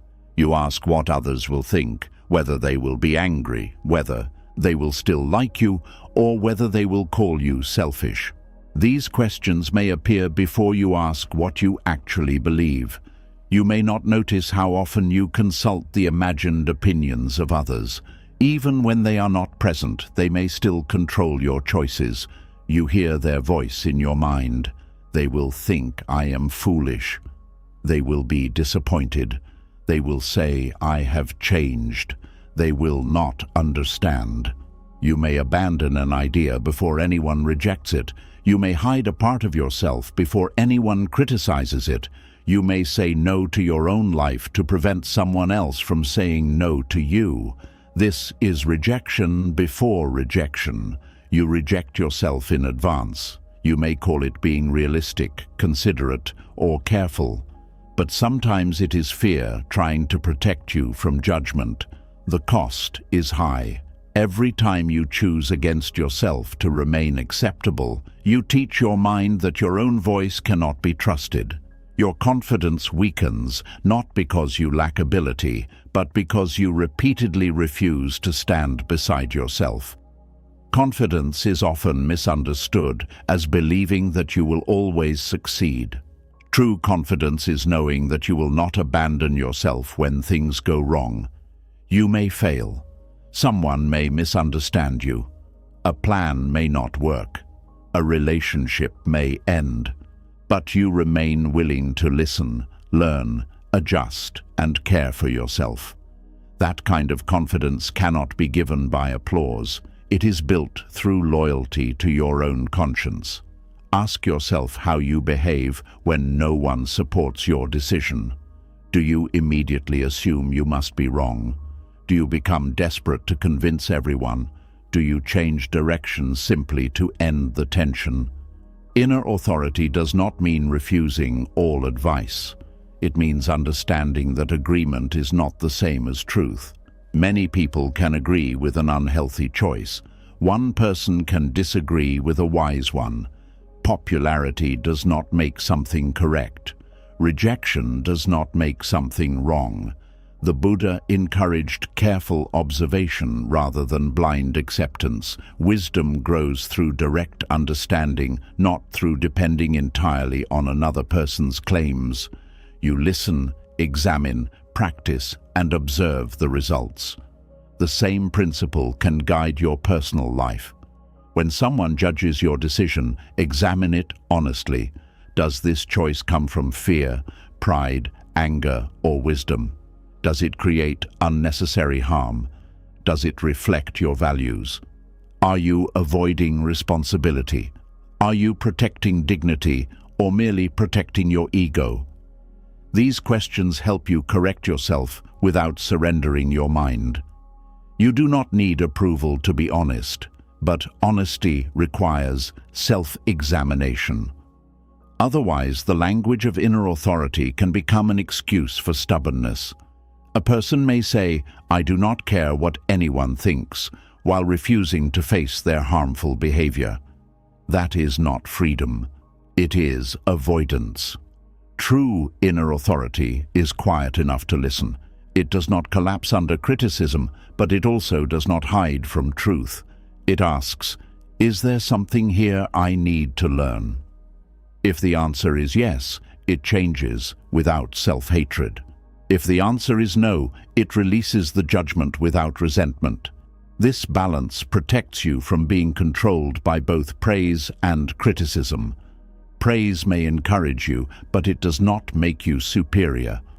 Criticism may teach you, but it does not make you worthless. You remain a student of your life rather than a prisoner of public opinion.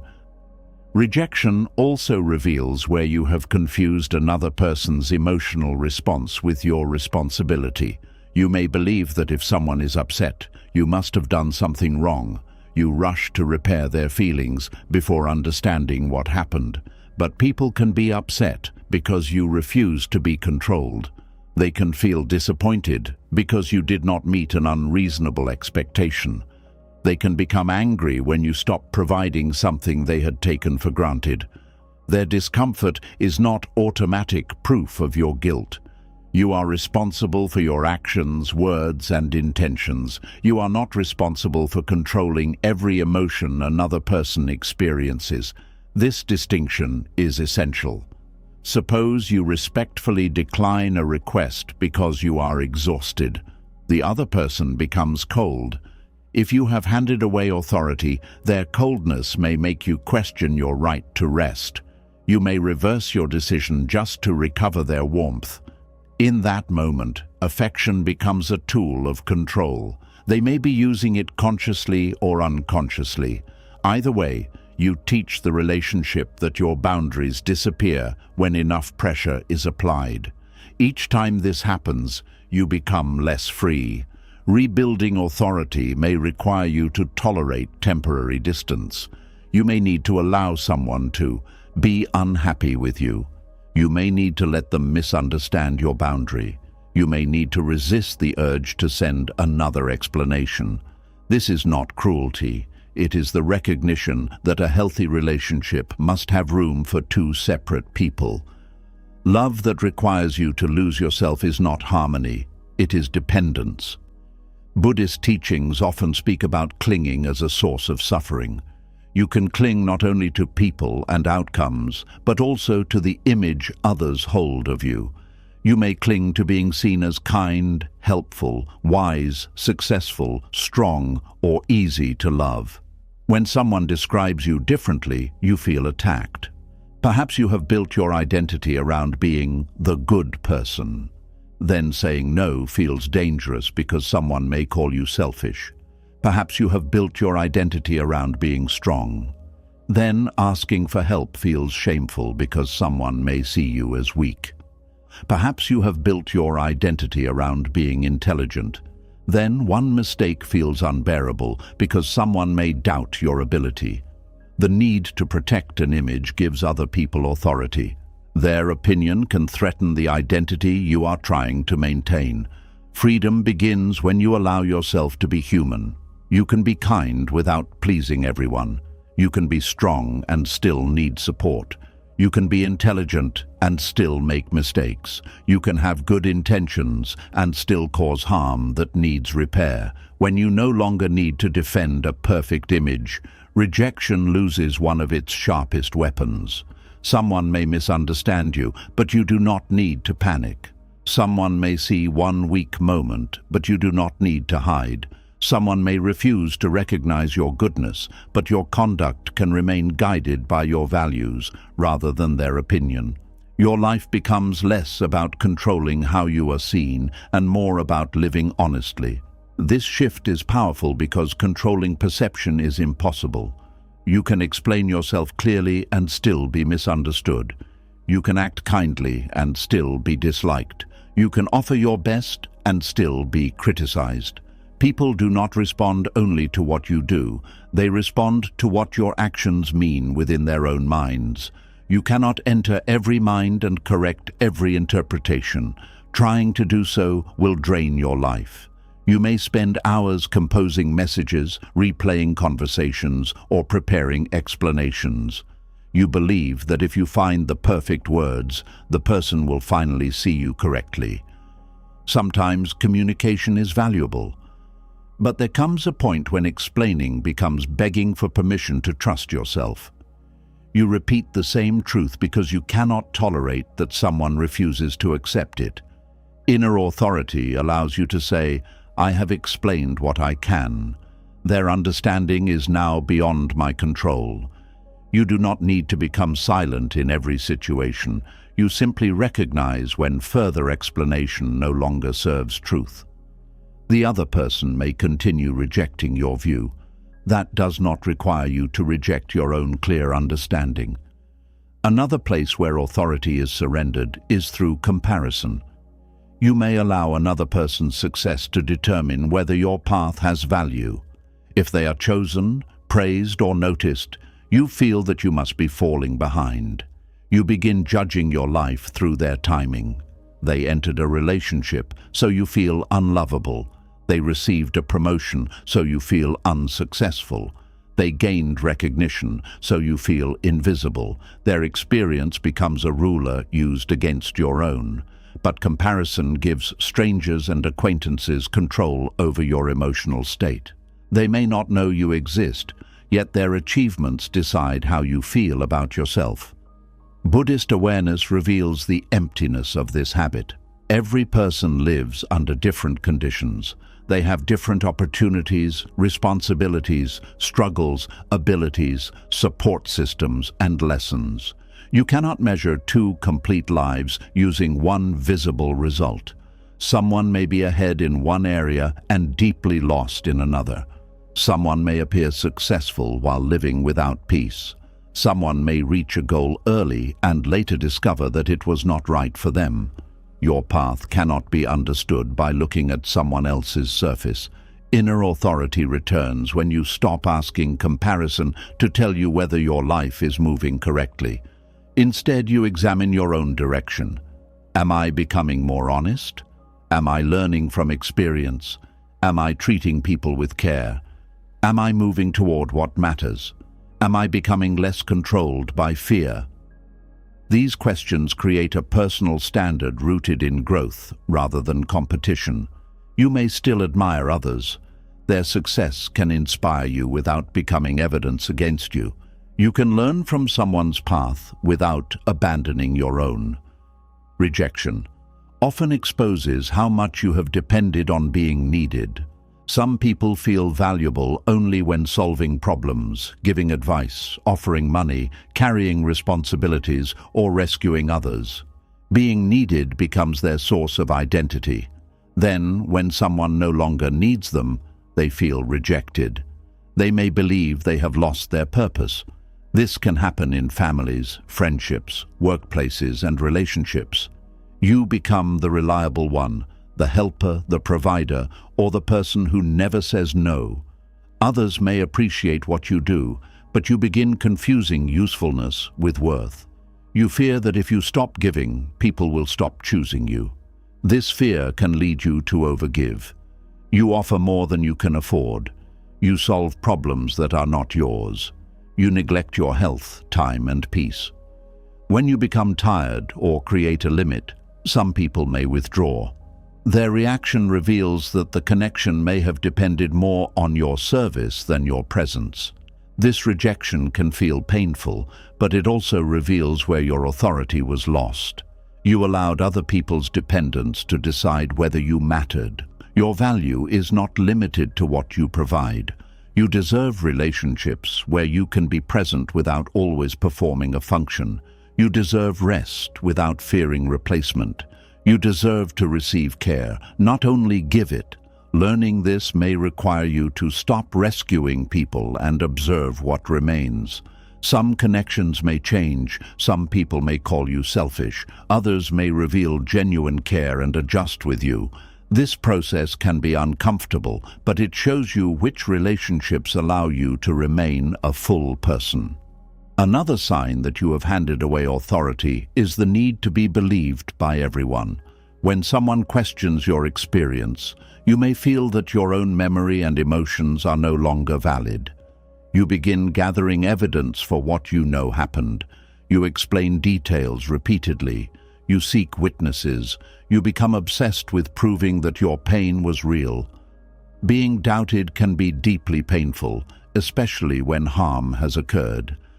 But your healing cannot depend entirely on the person who hurt you agreeing with your understanding. They may deny, minimize, forget, or change the story to protect themselves. If you wait for their agreement before trusting your experience, they continue controlling the meaning of what happened. Inner authority means being honest about your own experience while remaining willing to examine it. You do not need to exaggerate. You do not need to create a perfect story in which you never made mistakes. You simply refuse to let someone's denial erase what you clearly lived through. You can say, "They do not agree with my experience, but I know how the situation affected me." This can free you from endless arguments designed to obtain recognition from someone committed to avoiding it. The desire to be understood is natural. The demand to be understood before you can move forward becomes another form of dependence. There may be no moment when everyone sees your side. You must still decide how you will live. Authority over yourself includes the ability to choose without complete agreement, closure, or reassurance. You may need to leave without receiving an apology. You may need to begin again without knowing whether the person regrets rejecting you. You may need to trust your direction while others remain doubtful. This is not easy, but difficulty does not make it wrong. Buddhist practice often develops through sitting with uncertainty. The mind wants guarantees before moving. It asks, what if I make the wrong choice? What if they were right? What if I regret this? No one can remove all uncertainty for you. Even people who advise you see only part of the situation. At some point, you must act from the clearest understanding available and accept that life will continue teaching you. Inner authority does not promise perfect decisions. It gives you the ability to respond wisely when a decision brings unexpected results. You do not need to know everything to trust yourself. You need to know that you are willing to observe, learn, and correct your path. A person who trusts themselves can admit they were wrong without losing all confidence. Their trust is not based on always being correct. It is based on their commitment to honesty. This is much stronger than depending on others to make every difficult choice. When you constantly ask others what to do, you may believe you are avoiding mistakes. But you may also be avoiding responsibility. If the choice fails, you can blame the person who advised you. Taking authority means accepting that your life requires participation. You can seek guidance, but you must still decide what you will follow. No one else will carry every consequence of your choices. This is why Buddhist wisdom places great importance on awareness. Awareness helps you see the causes behind your actions. Are you choosing from fear of rejection? Are you seeking approval? Are you trying to protect an image? Are you avoiding loneliness? Are you acting from anger? The more clearly you see your motive, the less likely you are to be controlled by it. Rejection gives you an opportunity to study these motives. Look beyond the person who said no. Look at what happened within you. Did you immediately become desperate to change their mind? Did you lose interest in everything that once mattered? Did you begin attacking your body or personality? Did you forget your values and offer things you did not want to give? Did you return to someone who repeatedly disrespected you? These reactions show where authority has been surrendered. Do not use the discovery to shame yourself. Use it as a map. It shows you what must be reclaimed. Perhaps you need to reclaim your voice. Begin saying what you truly think in small situations. Perhaps you need to reclaim your boundaries. Stop agreeing automatically. Perhaps you need to reclaim your time. Reduce the hours spent proving yourself to someone who remains unavailable. Perhaps you need to reclaim your judgment. Make small decisions without asking everyone to approve. Perhaps you need to reclaim your attention. Stop watching the life of the person who rejected you. Attention is one of the strongest forms of authority. Whatever repeatedly receives your attention gains influence over your mind. After rejection, you may continue giving the other person hours of thought every day. You replay what they said, check what they are doing, study who they chose, and create conversations that never happen. They are absent, yet they remain at the center of your inner life. Reclaiming authority requires reclaiming attention. This does not mean forcing yourself never to think about them. Thoughts will appear. Memories will return. But you do not have to follow each thought into a long mental journey. Notice it, name it, return to the present action. Each return is a small act of freedom. Your attention slowly learns that the rejection is no longer the ruler of the day. You may need to remove certain reminders, reduce contact, or stop seeking updates. These choices are not signs of weakness. They can be forms of wise protection while the mind becomes steady again. Do not confuse access with love. Someone does not need permanent access to your attention simply because they once mattered to you. You are allowed to protect the space where healing is taking place. As inner authority grows, your relationship with approval changes. You can still enjoy appreciation. You can feel grateful when someone recognizes your effort. But praise becomes a gift, not a life support system. You do not need to chase it. You do not need to perform for it. You do not fall apart when it is absent. Criticism also changes. You no longer treat every negative response as a disaster. You examine it. If it is useful, you learn. If it is untrue or harmful, you let it pass. This creates a calm kind of strength. You no longer need to win every argument about who you are. Your daily conduct becomes your answer. You act with care because care reflects your values, not because it guarantees praise. You speak truth because truth matters, not because everyone will agree. You keep your promises because you respect yourself, not because someone is watching. Your identity becomes rooted in practice. Buddhist wisdom emphasizes that who you are is revealed through repeated actions, not through fixed labels. This gives you responsibility and freedom. You are not required to defend a perfect identity. You can keep shaping your life through what you choose now. Someone may have rejected an earlier version of you. Someone may reject the person you are today. Neither decision can prevent you from becoming wiser tomorrow. Their opinion does not stop the path. Only your surrender to it can stop you. There may still be moments when their words return. You may hear the rejection in your mind and feel the old doubt. In that moment, do not ask whether they were right about your worth. Ask whether you are about to abandon yourself again. Are you about to speak cruelly to yourself? Are you about to ignore what you need? Are you about to return to a place that harmed you? Are you about to stop pursuing something meaningful because one person failed to support it? This question changes the direction of your attention. You stop studying their decision and begin protecting your relationship with yourself. The goal is not to place yourself above everyone else. It is to stand beside yourself. You do not need to believe you are perfect. You need to refuse to become your own enemy every time life disappoints you. Standing beside yourself means admitting when you are hurt. It means caring for your body when your mind is heavy. It means seeking wise support without surrendering your decisions. It means remembering your values when fear tells you to perform. It also means forgiving yourself for the times you gave your authority away. You were trying to find safety, love, direction, or belonging.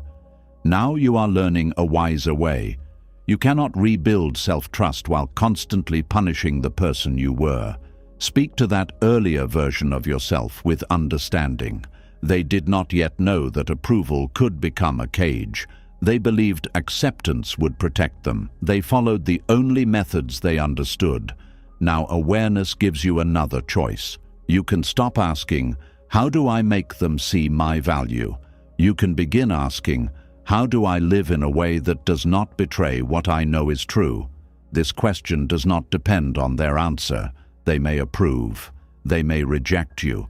They may never understand. Your work remains the same: to act with awareness, integrity, compassion, and respect for yourself and others. The person who rejected you may have revealed a wound, but they also revealed the place where freedom can begin.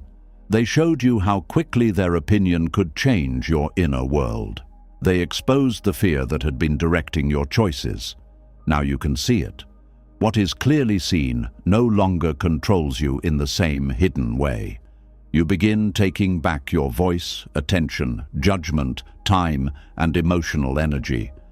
You learn to remain present when someone is disappointed. You learn to tolerate being misunderstood. You learn to make choices without complete reassurance. Slowly, your peace stops depending on permission. Rejection may still bring sadness, but it no longer becomes an order to abandon yourself. Someone can close a door without making you close your heart against your own life. Someone can withdraw approval without taking away your ability to choose wisely. That is the authority you were always meant to hold. Not authority over other people because they must remain free to choose. Not authority over every outcome because life will always contain uncertainty. It is authority over how you respond, what you believe, where you place your attention, and whether you remain loyal to your deepest values. Another person may decide that they do not want you, understand you, support you, or continue with you. That choice belongs to them. The choice to stand beside yourself belongs to you. When you make that choice, rejection can no longer force you to become your own enemy. It may reveal pain, but it also reveals your power to stop surrendering your identity. Then the question is no longer only, why did they not choose me? The deeper question becomes, why did I believe their choice gave me permission to leave myself? And once you answer that honestly, you can begin returning to the one person you should never have abandoned, yourself. And once you begin returning to yourself, another difficult truth appears. You may stop chasing the person, the position, or the opportunity, yet continue chasing the reason. The event may be over, but your mind keeps holding the door open, waiting for an explanation that promises to make everything finally make sense. Sometimes the need to know why becomes the last thread keeping you tied to what rejected you. The mind often says, I cannot move on until I understand.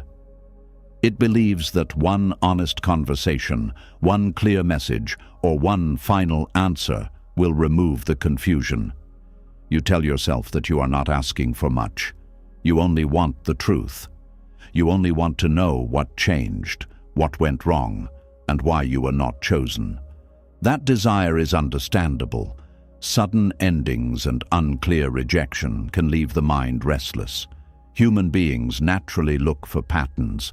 When something painful happens without a clear reason, the mind feels unsafe.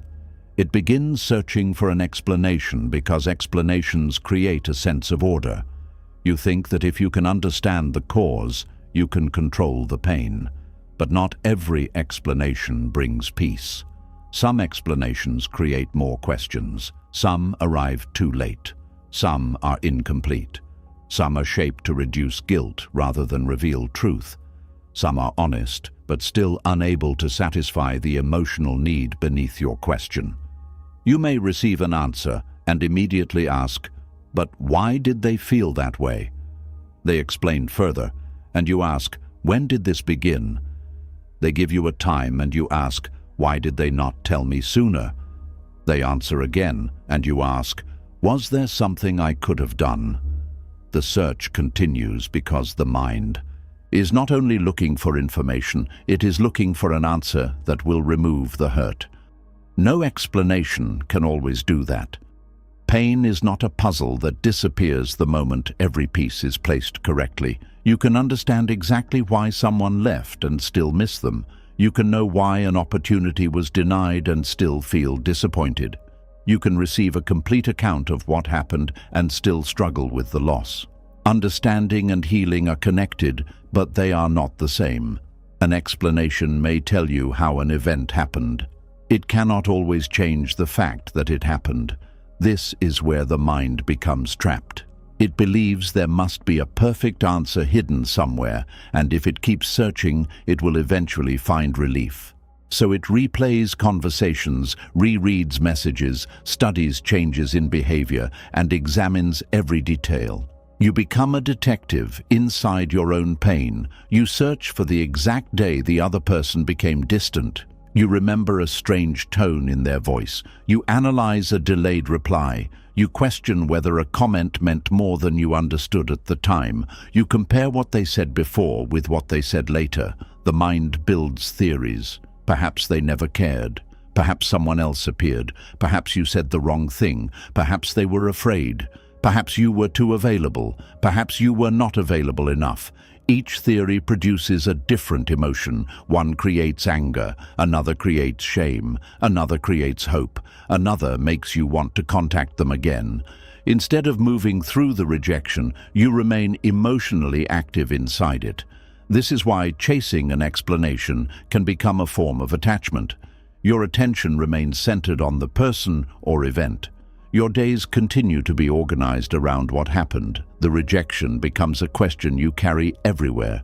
You may no longer be speaking to the person, but you are still having conversations with them in your mind. You imagine what you would ask. You prepare what you would say. You predict how they might respond. You create the apology you wish they would give, or the confession you hope they will make. The relationship continues inwardly, even though it has ended outwardly. Buddhist wisdom teaches that clinging does not always look like holding on to something pleasant. You can cling to pain. You can cling to an unanswered question. You can cling to the hope that the past will one day explain itself in a way that makes you feel whole. The object of attachment may be an answer rather than a person. You tell yourself, "Once I know, I will let go." But sometimes the mind does not want information. It wants a different ending. You may say you need to know why, but what you truly want is to hear that the rejection was a mistake. You want the person to admit they were confused, afraid, or wrong. You want them to say that you were valuable after all. You want the explanation to repair the wound to your dignity. If they say you did nothing wrong, you may feel temporary relief. But then another question appears. If I did nothing wrong, why did you leave? If they say, I was not ready, you may ask, why are you ready for someone else? If they say, we were not compatible, you may ask, what exactly was wrong with me? The mind keeps translating every answer into a judgment about your worth.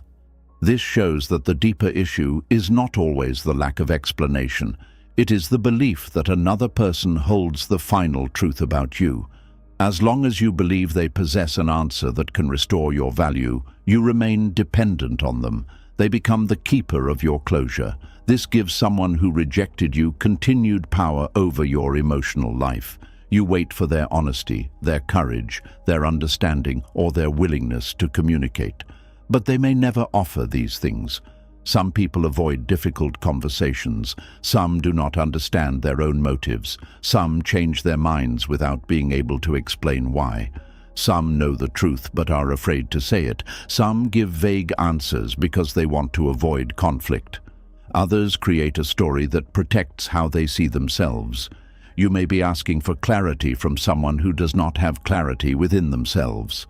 This can be painful to accept. You want to believe that people understand why they act, but human behavior is often shaped by unconscious fears, old wounds, social pressure, changing desires, and habits that people have never examined. A person may say, I just did not feel the same anymore. You may find that answer unsatisfying, but it may be the only truth they can express. A person may reject an opportunity with you because something felt uncomfortable, yet they may not know whether that discomfort came from incompatibility, fear, insecurity, or timing. Their inability to explain does not automatically mean they are hiding a clear answer. Sometimes there is no single reason. The mind prefers simple causes. It wants one sentence that explains everything. But life is often formed by many conditions working together. A relationship may end because of communication problems, changing goals, emotional exhaustion, unresolved resentment, poor timing, and different needs. Which reason is the real one? They may all be real. An opportunity may be denied because of qualifications, competition, budget limits, internal decisions, timing, and personal preference.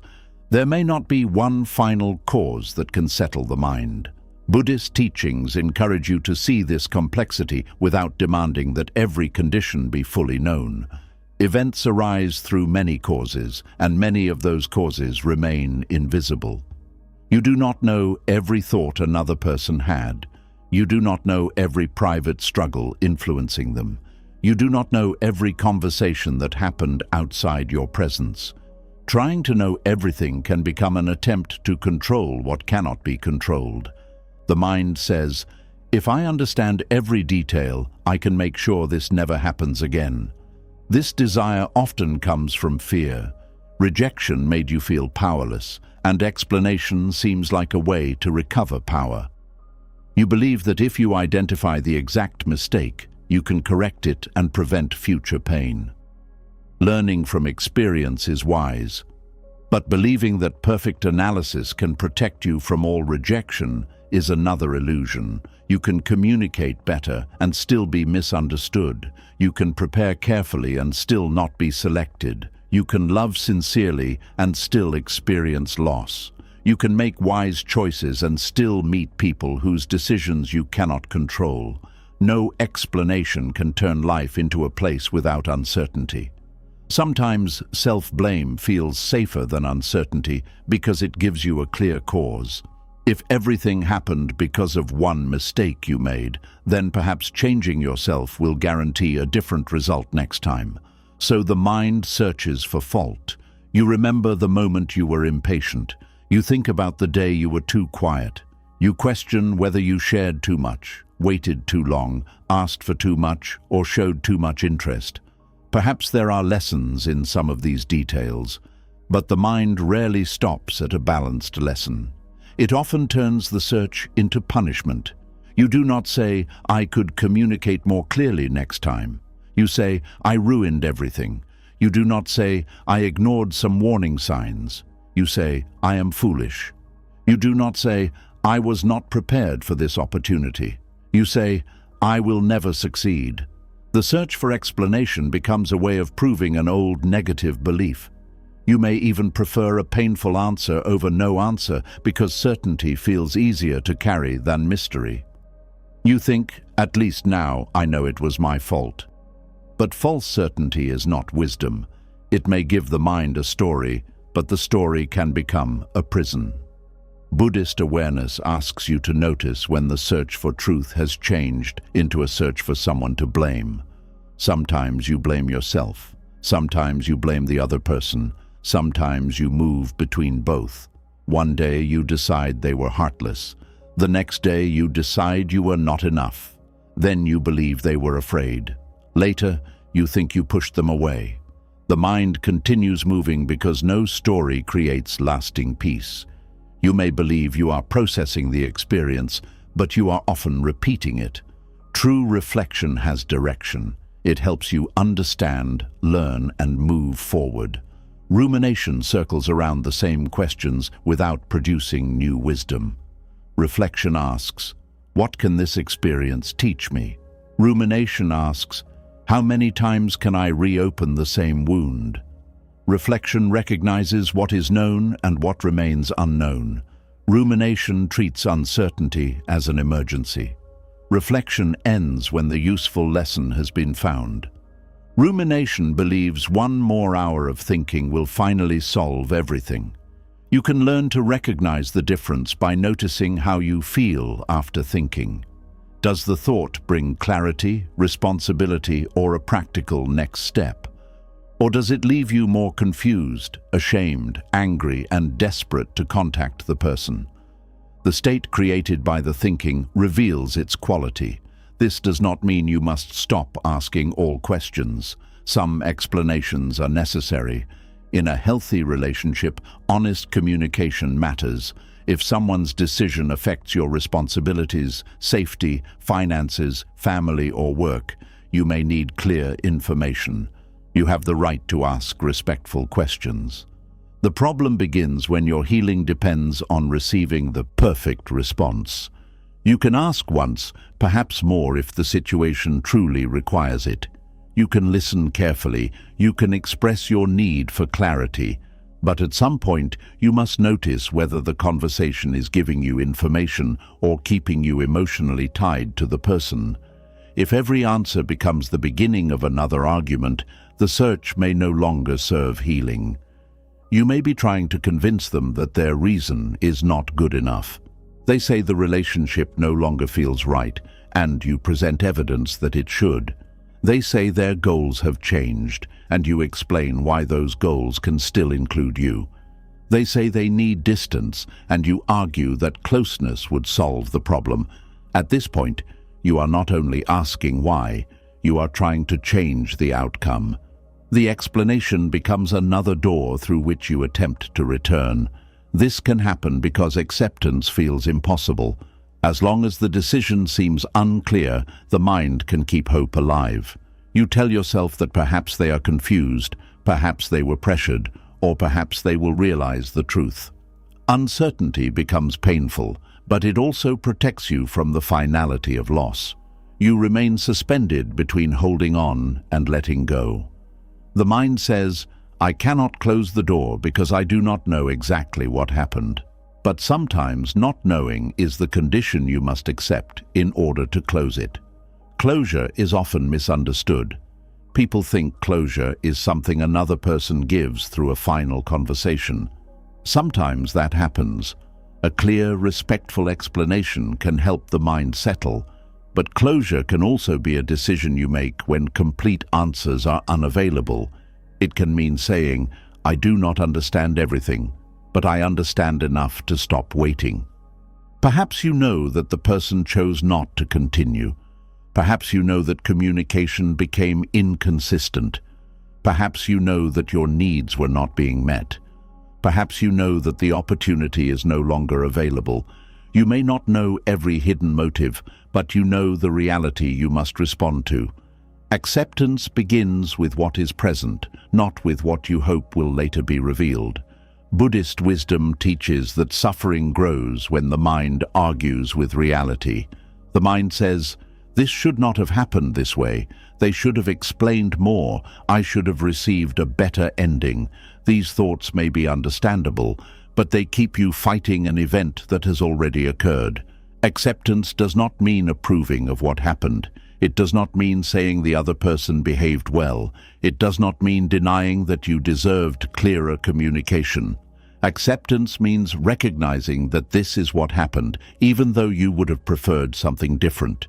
You stop demanding that the past change before you allow the present to begin. This can feel unfair. Why should you have to create your own closure when another person caused the confusion? Because your peace should not remain dependent on someone who has already shown that they may not provide what you need. Waiting for them to become more honest, mature, or emotionally available may keep you attached for months or years. You are not releasing them because their behavior was acceptable. You are releasing your dependence on their participation in your healing. This is an act of self-respect. You can acknowledge, I deserved an explanation, but I may not receive one. Both parts can be true. You can honor what should have happened without denying what actually happened.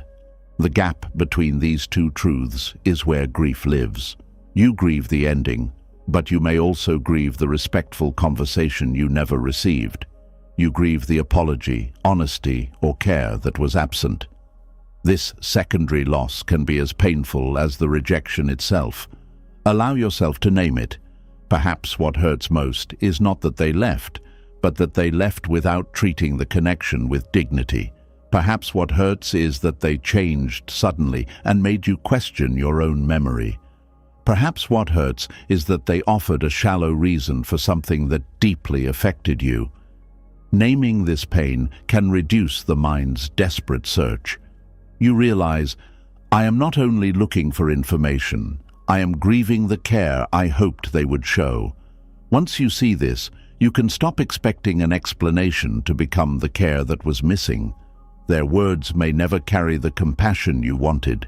You may have to give yourself the gentleness that the ending lacked. Speak honestly about what occurred. Do not create a false story to protect the other person, but do not create one to attack them either. Stay close to what you know. They ended contact without a clear explanation. Their communication changed. I asked for clarity and did not receive it. This left me confused and hurt. These statements are enough to honor your experience. You do not need to add invented motives. When the mind says, they must have left because I was boring, answer, I do not know that. When it says they never cared, answer, I cannot know everything they felt. When it says someone else must have been better, answer, that is a story, not a fact. This practice protects you from filling uncertainty with self-harm. The unknown is uncomfortable, but a cruel invention is not better than an unknown truth.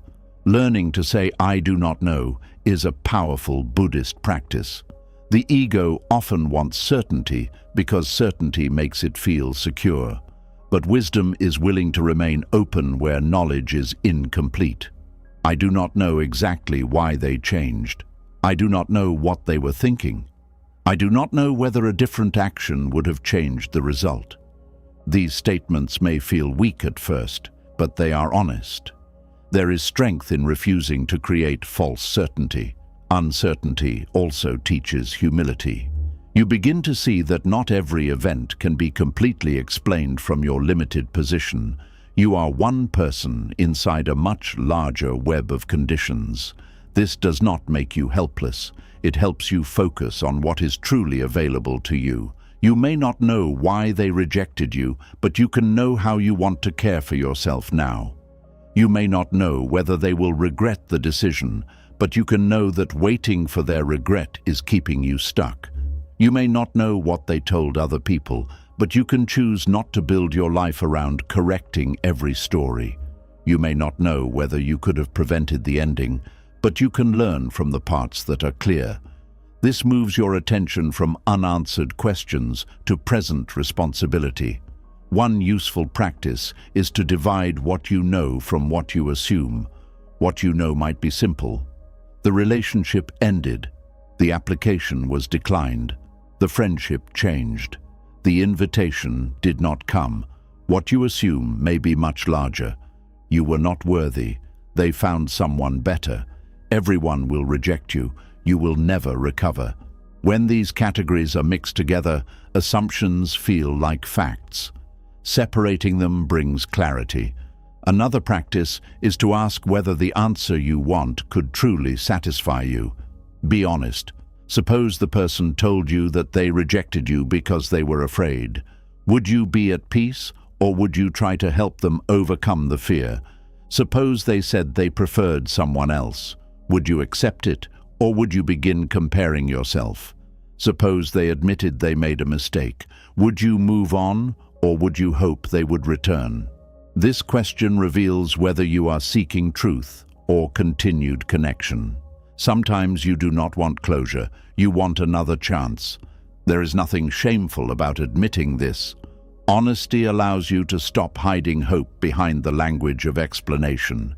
You can say, part of me is asking why, because part of me still wants them to choose differently.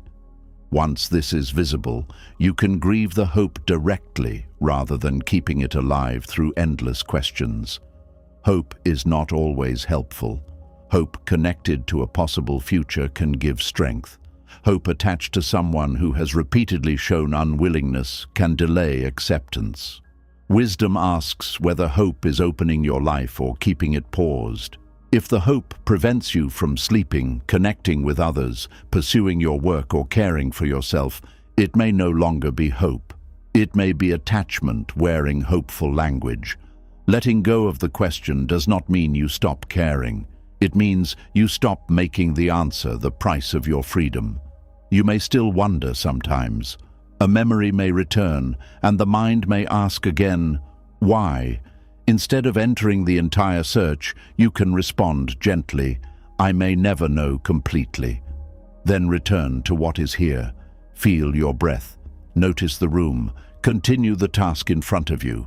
Speak with the person who is present. Care for the life that still exists. Each return weakens the old attachment.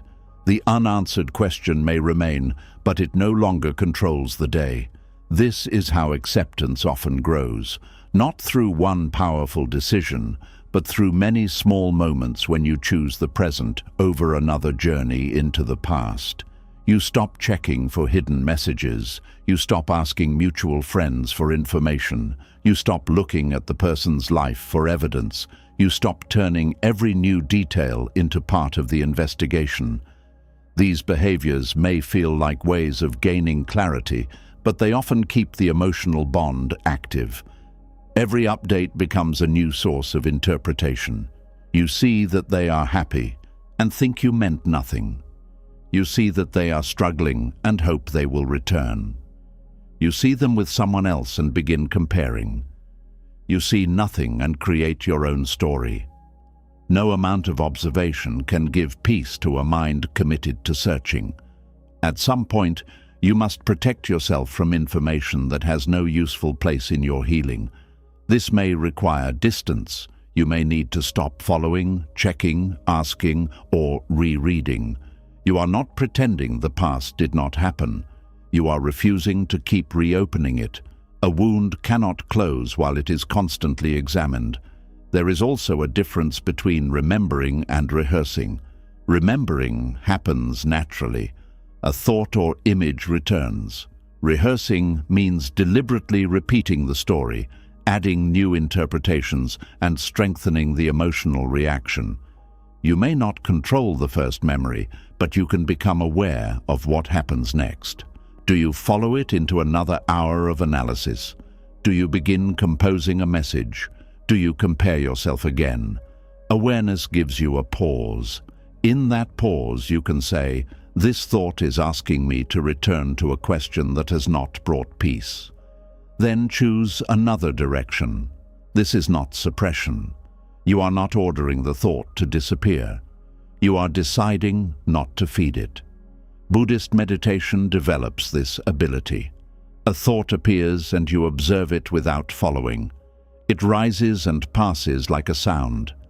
The practice teaches you that not every thought deserves a response. The question, why, can appear without becoming a command. You can hear it and remain still. Over time, you may discover that the need for explanation was hiding a deeper fear, the fear that the rejection was meaningless.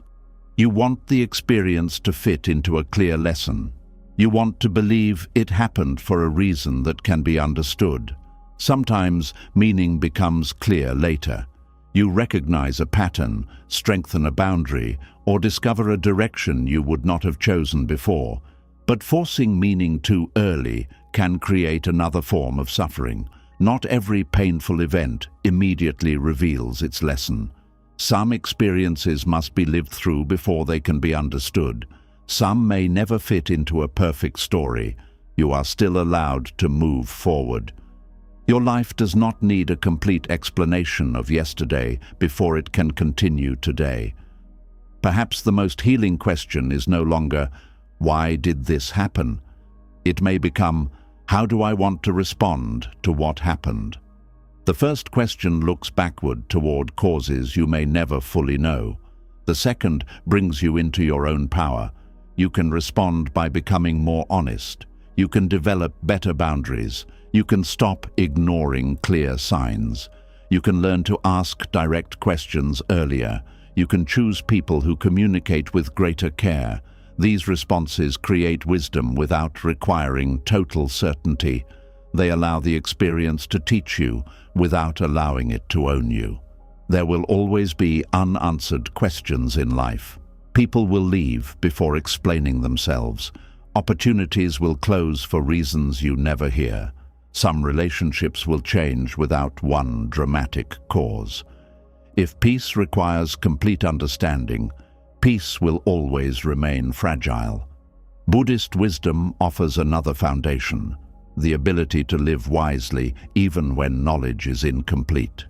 You can carry an unanswered question without allowing it to become the center of your identity. You can accept that part of the story remains hidden. You can leave space where certainty does not exist. This is not defeat, it is maturity. It is the understanding that the mind does not need to solve everything in order to become still. The person who rejected you may hold reasons you will never hear. Their explanation may be confused, incomplete, or unavailable, but your future does not have to remain trapped inside their silence. You can decide that what you know is enough. You know the connection changed. You know the opportunity ended. You know you were hurt. You know you need peace more than another round of questions. That knowledge can guide you forward. Closure begins when you stop asking the person who created uncertainty to become the only source of certainty. It begins when you accept that an answer may help, but it is not required for your worth, dignity, or life to continue. The past may never explain itself in the way you hoped, yet you can still release your grip on it. You can let the unknown remain unknown. You can stop turning silence into self-blame. You can stop returning to a closed door in search of one final sentence. And as you do, you realize that peace did not arrive because every question was answered. It arrived because you no longer needed every answer before giving yourself permission to move on. And when you stop demanding that every rejection explain itself, you become able to notice something the wounded mind often misses. The closed door may not only be taking something away from you, it may also be preventing you from entering a life where acceptance would have required you to abandon yourself. Some rejections do not destroy your future. They interrupt a future that would have slowly destroyed your truth. At first, rejection rarely feels protective. It feels like exclusion, humiliation, loss, or failure. You see the person who did not choose you, the group that did not welcome you, or the opportunity that passed you by, and you focus on what you will not receive. You think about the relationship you hoped to build, the position you wanted to hold, the respect you expected to gain, or the life you believed would begin after hearing yes. What you cannot yet see is the price that yes might have demanded. Some places welcome you only when you become smaller. Some people love the version of you that never disagrees, never asks for much, never rests, and never expresses pain. Some opportunities reward you only while you ignore your health, values, relationships, or dignity. Some groups offer belonging only when you hide the parts of yourself that make them uncomfortable. You may have called this adjustment. You may have called it patience, loyalty, ambition, maturity, or sacrifice. But sometimes it is self-betrayal. Self-betrayal happens whenever you repeatedly act against what you know is true in order to remain accepted. It is the quiet decision to leave yourself before someone else gets the chance to leave you. You feel hurt, but you say nothing because honesty may make the person withdraw. You disagree, but you pretend to agree because you want to remain included. You are exhausted, but you continue giving because you fear becoming unnecessary. You recognize that something is wrong, but you silence your instincts because the opportunity looks too important to lose. Each choice may seem small. You tell yourself that you are only compromising for the moment, yet small betrayals accumulate. Eventually, you may wake up inside a life that looks successful from the outside, but feels unfamiliar within. You have the relationship, but you cannot speak freely. You have the position, but you no longer recognize your values. You have the approval, but you are constantly afraid of losing it. You belong to the group, but only a carefully edited version of you is allowed to exist there. This is why rejection can sometimes be a form of protection. It may stop you before the cost of acceptance becomes visible. The person may reject you because you are unwilling to become easy to control. The workplace may overlook you because you refuse to participate in dishonest behavior. The group may exclude you because your questions disturb an agreement built on silence. The relationship may end because you have started asking for respect instead of settling for attention. The rejection still hurts. Protection does not always feel gentle. Sometimes protection feels like a door closing suddenly. It feels like plans collapsing, people leaving, and certainty disappearing. Only later do you understand what continuing would have required from you. Buddhist wisdom teaches that clarity often arrives when attachment begins to loosen. While you are deeply attached to an outcome, you see only what you want from it. You focus on the pleasure, status, security, or emotional relief it promises. You do not clearly examine the conditions attached to receiving it. The mind creates a beautiful picture of being chosen. It rarely includes the daily reality of staying chosen. You may dream about entering a relationship with someone who keeps you waiting. In the dream, they finally recognize your worth, become consistent, and give you the love you hoped for. But what evidence shows that this is how the relationship would truly feel? Perhaps the actual relationship would require you to keep proving yourself. Perhaps every disagreement would make you fear abandonment. Perhaps you would spend years trying to earn the emotional availability they never developed. The fantasy contains acceptance. The reality may contain constant anxiety. You may desire a position because it brings respect, money, or influence. But perhaps keeping it would require you to work against your conscience. Perhaps you would need to hide problems, take credit unfairly, remain silent about harm, or sacrifice every part of your life for an organization that sees you only as useful. The title may look impressive while the life beneath it becomes empty. When rejection removes the fantasy, you have a chance to examine the conditions more honestly. Ask yourself, what would I have needed to become in order to remain accepted there? This question can reveal more than asking why you were rejected. Would you have needed to become less honest? Would you have needed to hide your emotional needs? Would you have needed to tolerate behavior that disturbed your peace? Would you have needed to overwork, overgive, or overprove? Would you have needed to act as though something harmful did not matter? Would you have needed to become grateful for very little while offering almost everything? These questions do not automatically prove that the rejected path was wrong. They help you see the full price instead of focusing only on the reward. There are healthy sacrifices in life. Every meaningful commitment requires effort. Relationships require patience, work requires discipline, and communities require cooperation. Self-betrayal is different from healthy sacrifice. Healthy sacrifice asks you to give something for a value you still respect. Self-betrayal asks you to give up the value itself.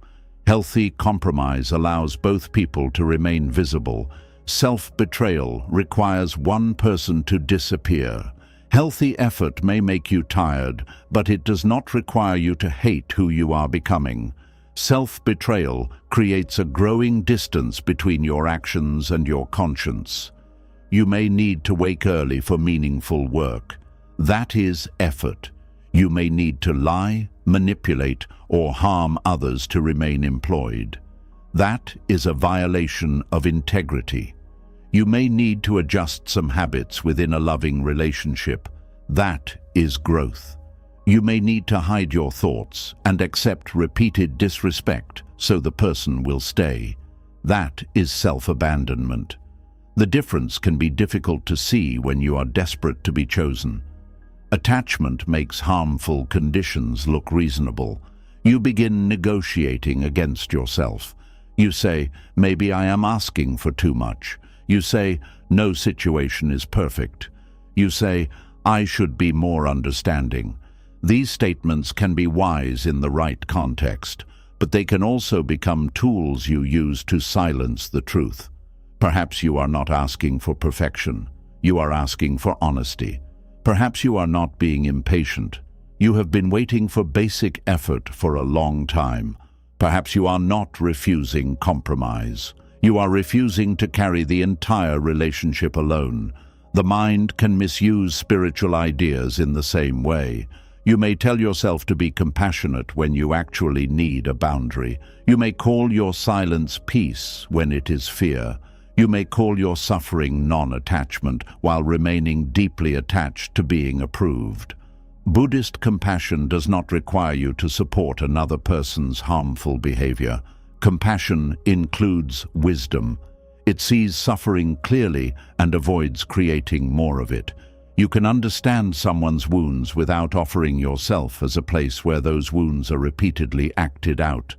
You can forgive someone without returning to a situation that requires you to abandon your dignity. You can release anger without rebuilding access. You can wish another person well while recognizing that closeness with them is not healthy. Integrity is not cruelty. A boundary is not revenge. Walking away from what repeatedly harms you is not proof that you lack compassion. Sometimes rejection does for you what fear prevented you from doing for yourself. It ends a connection you knew was wrong, but felt unable to leave. It removes you from an environment where you had been slowly losing your voice. It interrupts the endless cycle of proving, pleasing, and waiting. You may grieve the loss while also feeling a strange sense of relief. At first, you may feel guilty about that relief. You think you should only be sad, but relief can be information. It may show that part of you was exhausted. Perhaps you no longer have to study someone's mood before speaking. Perhaps you no longer have to earn basic kindness. Perhaps you no longer have to pretend you are comfortable with what disturbed you. Perhaps you can finally rest without fearing that your value will disappear. Relief does not mean the connection meant nothing. It may mean the connection required too much self-denial. You can miss a person and still recognize that the relationship was unhealthy. You can mourn an opportunity and still understand that the environment would have harmed you. Human emotions do not need to be reduced to one simple feeling. You may love what something represented while accepting that its actual conditions were wrong for you. Rejection can also reveal where you had mistaken endurance for strength. You may have believed that staying longer, tolerating more, and giving another chance proved your loyalty. But endurance is not always wisdom. A person can endure what should be changed. They can remain loyal to a pattern that keeps weakening them. They can continue because leaving would force them to face disappointment. Strength is not measured only by how much pain you can survive. Sometimes strength is shown by how quickly you stop calling pain normal. Buddhist practice encourages patient observation. Patience does not mean waiting forever for conditions that show no sign of changing. It means staying present long enough to see reality clearly without reacting blindly. Once reality becomes clear, wisdom may require action. You may notice that promises are repeated, but behavior remains the same. You may notice that every attempt to communicate ends with you apologizing for having needs. You may notice that the organization praises sacrifice while ignoring human limits. You may notice that the community speaks about acceptance but punishes honest difference. At that point, remaining is no longer patience. It may be fear wearing the clothing of patience. The fear beneath self-betrayal is often simple. If I live truthfully, I may lose people. That fear is not completely wrong. Honest living can change relationships. Boundaries can disappoint people. Growth can create distance from those who benefited from your earlier silence. Some people prefer the version of you that was easier to use. When you change, they may say you have become difficult. What they may mean is that you have become harder to control. Some people prefer the version of you that needed their approval. When you become more secure, they may become less interested. Your confidence removes the power their inconsistency once held over you. Some people prefer the version of you that carried their responsibilities. When you stop rescuing them, they may accuse you of becoming selfish. Their rejection may not show that your growth is wrong. It may show that the old connection depended on your lack of freedom. This is one reason integrity can feel lonely at first. When you stop performing, some relationships fall away before healthier ones have arrived. You may stand in an empty space between the life you can no longer live and the life you have not yet built. That empty space can tempt you to return. You may remember only the good moments. You may question your boundary. You may tell yourself that being partially accepted was better than being alone. But loneliness and self-betrayal are not the same kind of pain. Loneliness can create room for honest connection. Self-betrayal fills the room with people while leaving you absent from your own life. The temporary emptiness of integrity is often safer than the crowded loneliness of pretending. This does not mean you should cut people off whenever you feel uncomfortable. Growth requires honest examination. Sometimes a person challenges you because you are avoiding responsibility, not because they want to control you. Sometimes an opportunity demands discipline, not self-erasure. Sometimes discomfort is part of learning. You must distinguish between being challenged and being violated.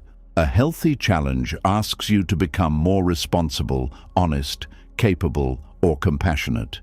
It may be uncomfortable, but it does not require you to deny reality.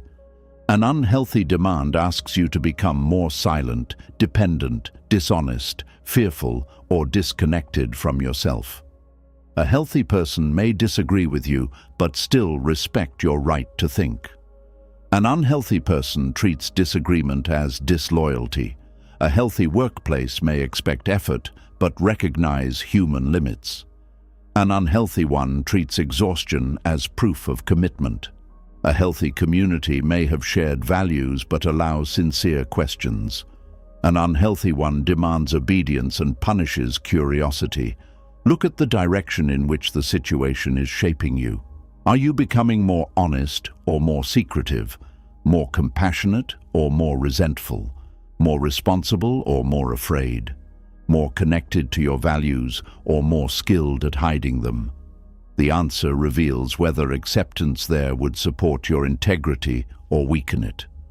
Buddhist wisdom places great value on right action. Right action does not mean following a rigid rule without thought. It means living in a way that reduces unnecessary harm, respects truth, and supports greater awareness. When an opportunity requires repeated dishonesty, it leads you away from right action. When a relationship rewards manipulation, cruelty, or silence around harm, it pulls you away from awareness. Being rejected from such a path may protect you from becoming someone you would later struggle to forgive. There are achievements that cost more than they give. There are victories that leave the heart divided. There are forms of belonging that require you to participate in another person's suffering or deny your own conscience. The world may call these things success. Your inner life may experience them as loss. A promotion means little if you must become cruel to keep it. Public approval offers little peace if it depends on pretending to believe what you know is false. A relationship is not secure if honesty threatens its existence. Integrity means that your outer actions and inner values are not constantly at war. You may still make mistakes. You may sometimes act from fear. Integrity is not perfection. It is your willingness to return to truth when you notice that you have moved away from it. Rejection can become the moment of return. Perhaps you had been making excuses for a long time. You knew the situation was changing you, but you kept hoping the reward would make the cost worthwhile. Then the rejection removed your ability to continue pretending. Now you must face what the connection truly was. This may bring anger. You may feel used, misled, or foolish. Be careful not to direct all that anger toward yourself. You made choices based on what you understood and hoped at the time. Take responsibility without becoming cruel. Ask what signs you ignored. Ask what need made the situation so attractive. Ask where you crossed your own limits. These questions can help you grow. Do not ask them to prove that you deserved harm. The purpose of reflection is not to build a case against yourself. It is to recognize what you will no longer trade for acceptance. Perhaps you will no longer trade rest for praise. Perhaps you will no longer trade honesty for peace that is only silence. Perhaps you will no longer trade dignity for attention. Perhaps you will no longer trade your future for the hope that someone will eventually change. Clear decisions like these turn rejection into wisdom. Without reflection, you may enter another situation with the same conditions. The people and places change, but the bargain remains. I will betray myself if you promise to choose me. You may become attracted to environments where approval is difficult to earn because earning it feels meaningful. You may feel more interested in people who keep you uncertain because certainty seems too ordinary. You may accept impossible demands because struggle makes the reward appear valuable. This pattern can repeat until you understand that difficulty is not always evidence of worth. Something is not precious merely because it is hard to obtain. A person's love is not deeper because you had to suffer for it. An opportunity is not better because you had to destroy your health to keep it. Belonging is not meaningful when it depends on hiding who you are. The mind can confuse suffering with investment. It believes that the more you give, the more important the outcome must be. Otherwise, you would have to admit that much of the sacrifice was unnecessary. This is why people sometimes return to harmful situations. They want the ending to justify what they endured. They hope that if they are finally accepted, the pain will have had a purpose. But another person's approval cannot change self-betrayal into wisdom. You do not recover what you lost by losing more. You recover it by ending the bargain. You say, I will no longer use my suffering as a payment for belonging. This may be one of the strongest promises you make to yourself. It does not mean you expect life to be effortless. It means effort must serve something you respect. Sacrifice must not require the destruction of your conscience. Love must not depend on fear. Success must not require you to become a stranger to yourself. When rejection redirects you, the new path may appear smaller at first. You may move from a prestigious environment to a quieter one. You may leave a dramatic relationship and enter a season without excitement. You may stop receiving attention from people whose approval once seemed important. The ego may interpret this as failure because the old life looked more impressive. But peace is not always impressive. A life of integrity may be quiet. It may involve fewer people, fewer public victories, and fewer dramatic highs. Yet it gives you something self-betrayal never could: the ability to rest inside your own choices. You no longer wake up needing to perform a role. You no longer manage several versions of the truth. You no longer fear that honesty will expose a life built on pretending. Your mind becomes less divided.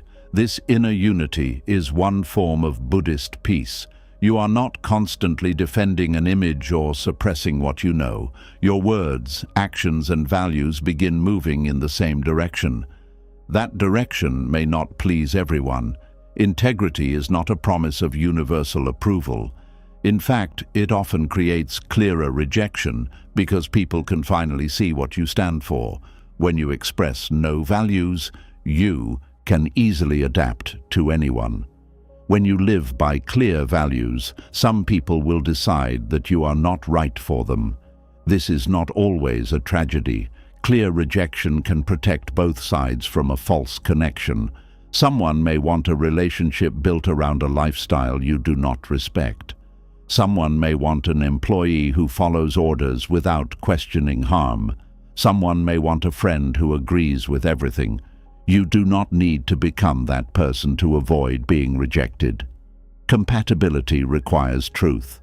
If you hide yourself to gain acceptance, the other person is not choosing you. They are choosing the performance. Then you must keep performing to remain loved. That is not belonging. It is employment without rest.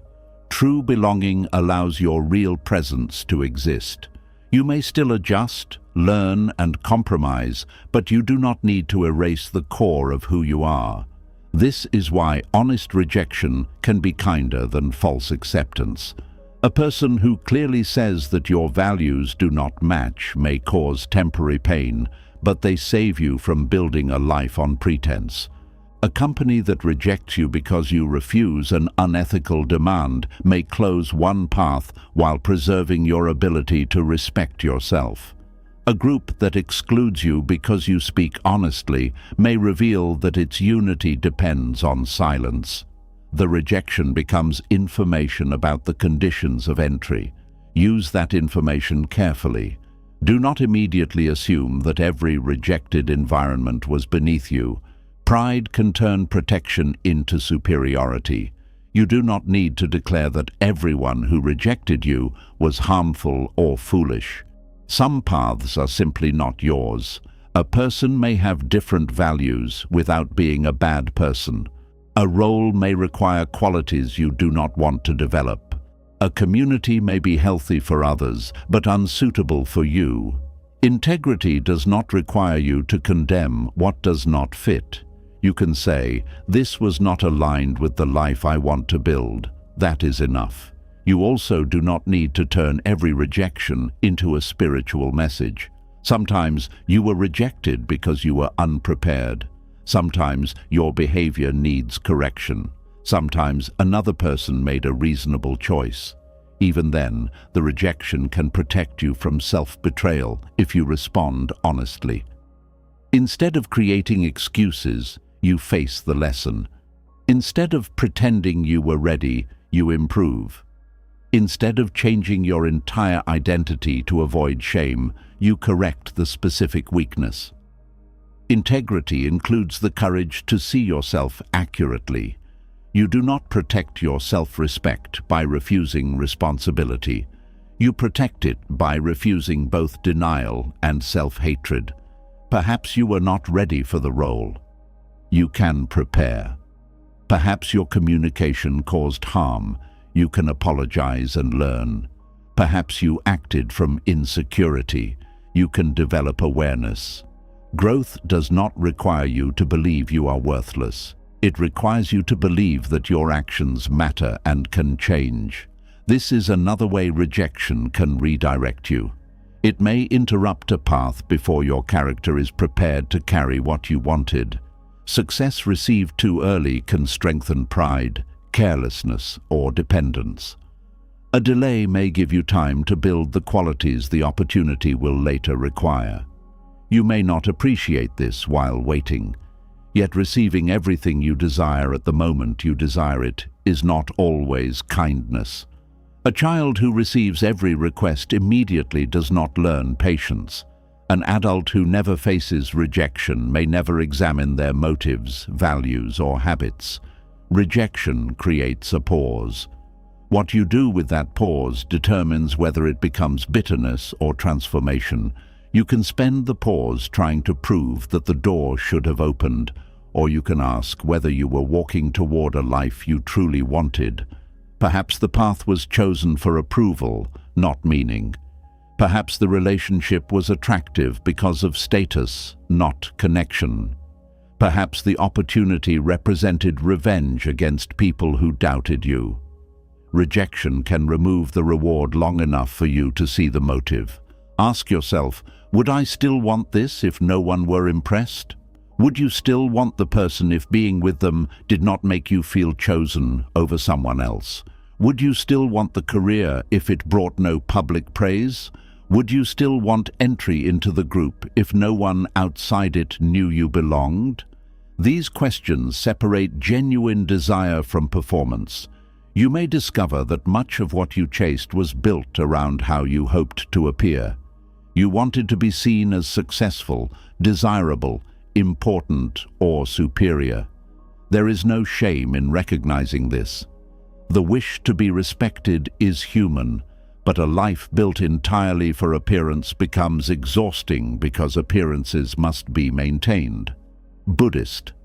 Wisdom reminds you that praise, status, gain, and recognition are impermanent. If you betray yourself to obtain them, you lose something lasting in exchange for something unstable. The approval may fade, the title may disappear, the relationship may change. Then you are left with the person you became while chasing them. This is why integrity matters more than temporary acceptance. You must live with the condition of your own mind long after other people's applause ends. When your actions align with your conscience, rejection still hurts, but it does not create the same shame. You can say, "I acted honestly. I offered what I could. The outcome was not mine to control." There is peace in knowing you did not abandon your values to force the result. Perhaps you could have been chosen by lying, flattering, hiding, manipulating, or remaining silent. You chose not to. The closed door may then become evidence that your integrity survived pressure. This does not make you better than the people involved. It means you protected something essential. Each time you refuse self-betrayal, you strengthen your ability to trust yourself. You learn that fear can be present without becoming your master. You discover that losing an opportunity is survivable, while losing yourself creates a deeper wound. Self-trust grows when you see that you will remain loyal to truth, even when loyalty carries a cost. This changes future relationships. You no longer enter them begging to be kept. You observe whether the connection allows honesty. You notice whether words and actions agree. You pay attention to how you feel after expressing a need or boundary. You stop asking only, "Do they want me?" You also ask, "Can I remain myself here?" This single question can prevent years of suffering. You may still experience uncertainty. No relationship or opportunity comes with complete guarantees, but you can look for evidence of mutual respect. Can difficult topics be discussed without punishment? Can mistakes be admitted? Can both sides have needs? Can you grow without becoming a threat? Can you say no without affection disappearing? These conditions do not create perfection. They create enough safety for truth to exist. You begin choosing environments where acceptance and integrity can live together. This is the quiet redirection rejection can offer. It teaches you to stop treating every open door as a blessing. Some doors lead to rooms where your voice will slowly disappear. It also teaches you to stop treating every closed door as punishment.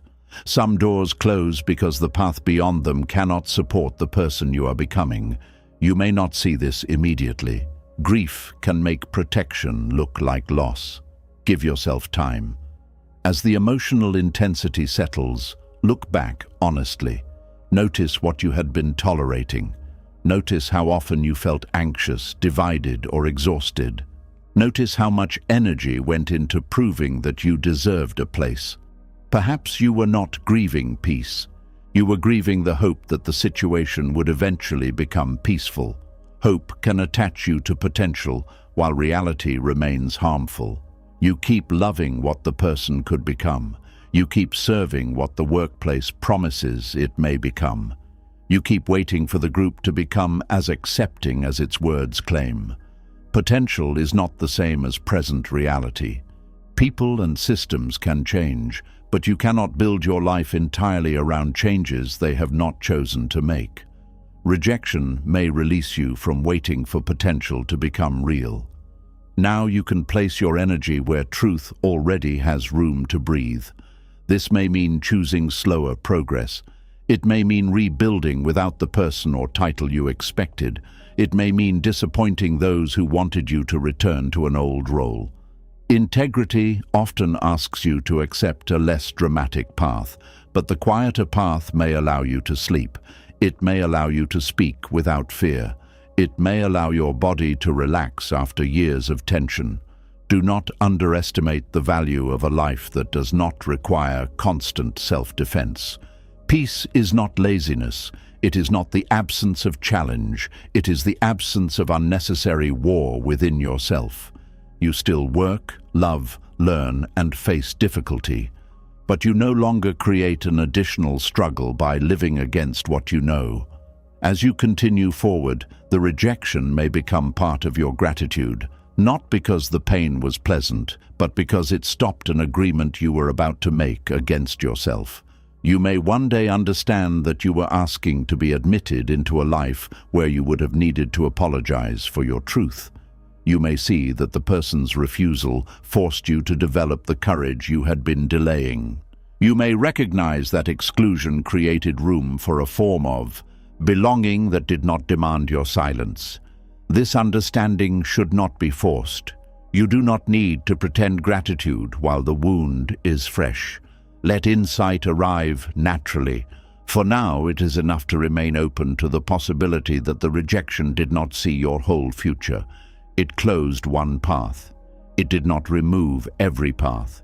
It ended one possibility.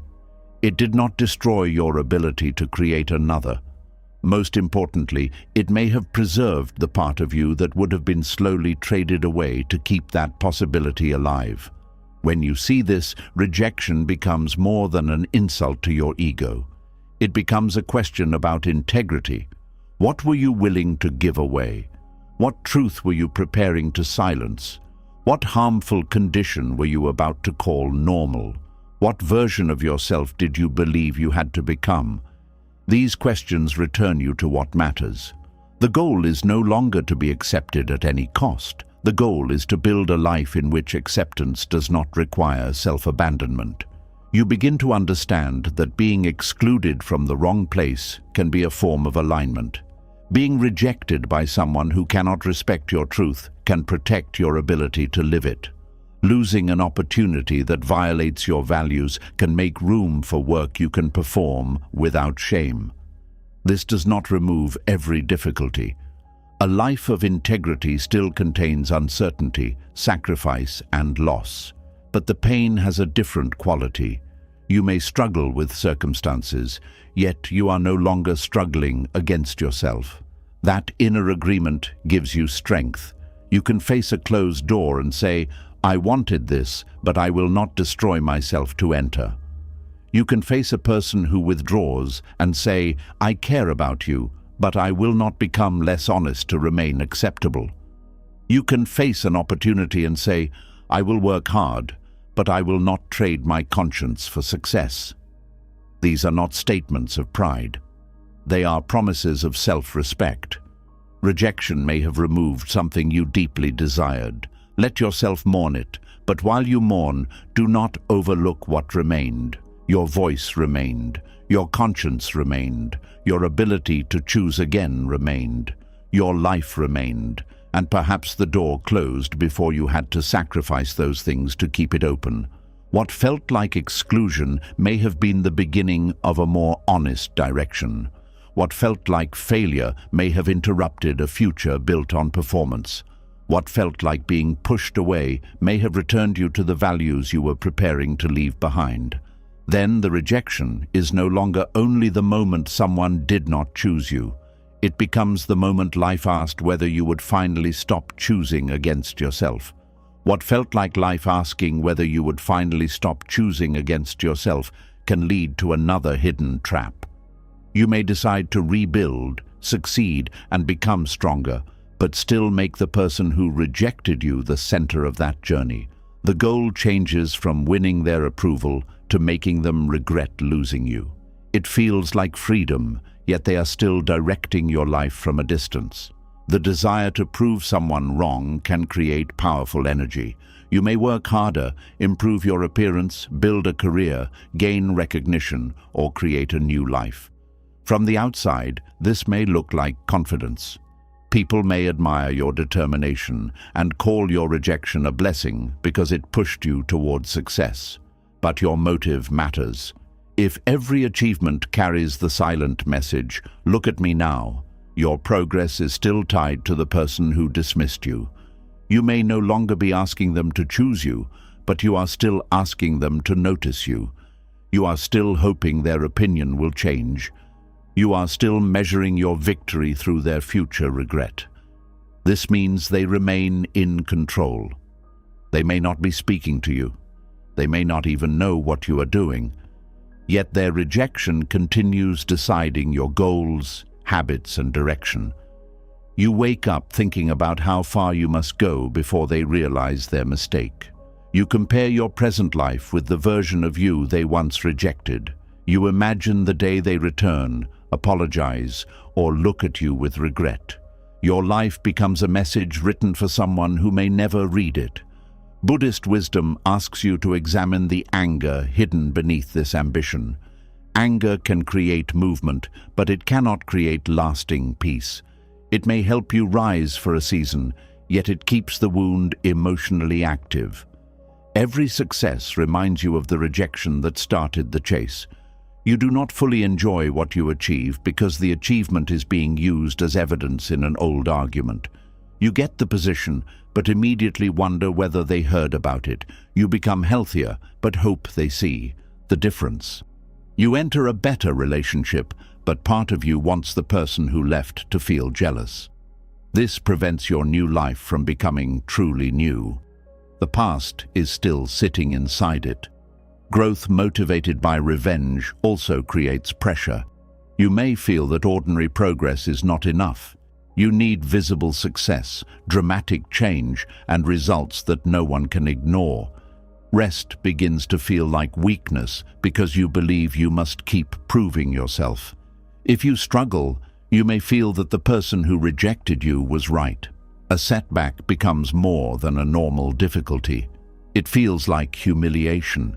This can make you hide your mistakes, push beyond healthy limits, or chase goals that do not truly matter to you. You are no longer asking, "What kind of life gives me peace?" You are asking, "What kind of life will make them regret what they did?" These questions lead in very different directions. The first returns you to yourself. The second keeps your attention on them. Buddhist practice does not tell you to stop growing. It asks you to release the resentment controlling your growth. You can become wiser, stronger, more disciplined, and more successful without turning your life into punishment for another person. Your progress can come from care rather than anger. You can work because the work is meaningful. You can care for your body because your health matters. You can develop your talents because using them brings purpose. You can create healthier relationships because you now understand what respect feels like. These motives do not require an audience. A useful question is, would I still want this if the person who rejected me never found out? Would you still pursue the goal if they never saw the result? Would you still make the change if they never regretted leaving? Would you still consider the achievement meaningful if it created no jealousy, apology, or praise? If the answer is no, the goal may not truly belong to you. It may be part of a performance created for the past. This does not mean you must abandon everything rejection inspired. Pain can reveal strength you did not know you had. It can push you to examine your habits and stop wasting your abilities.